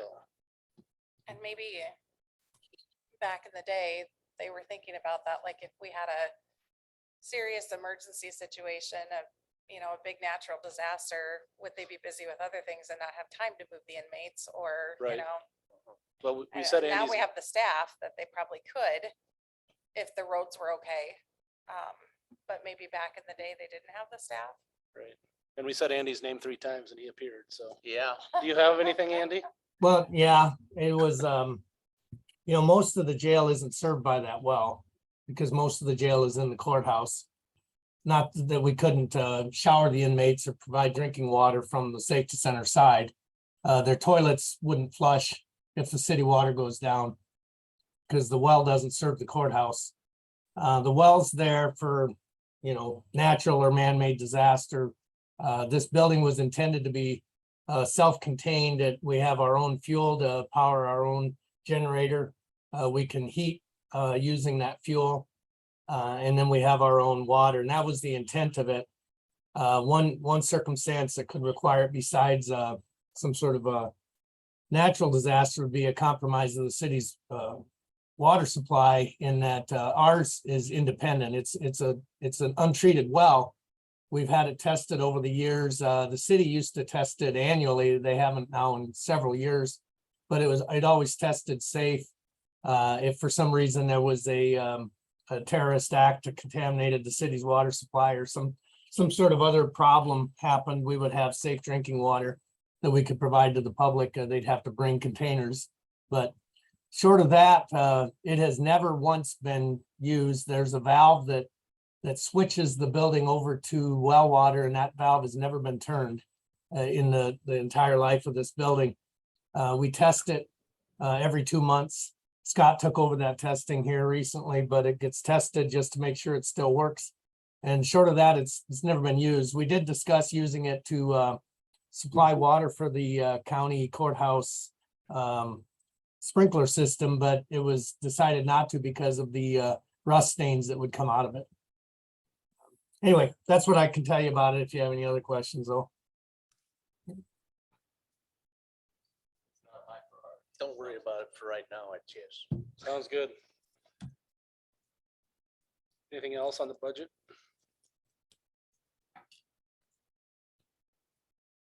Nothing? Nobody?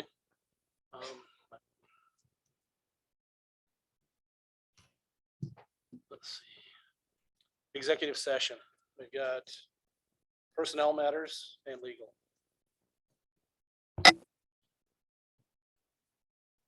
Take a motion to go into executive session. Second. A motion and a second. All those in favor say aye. Aye. Pose same sign. We're in executive session.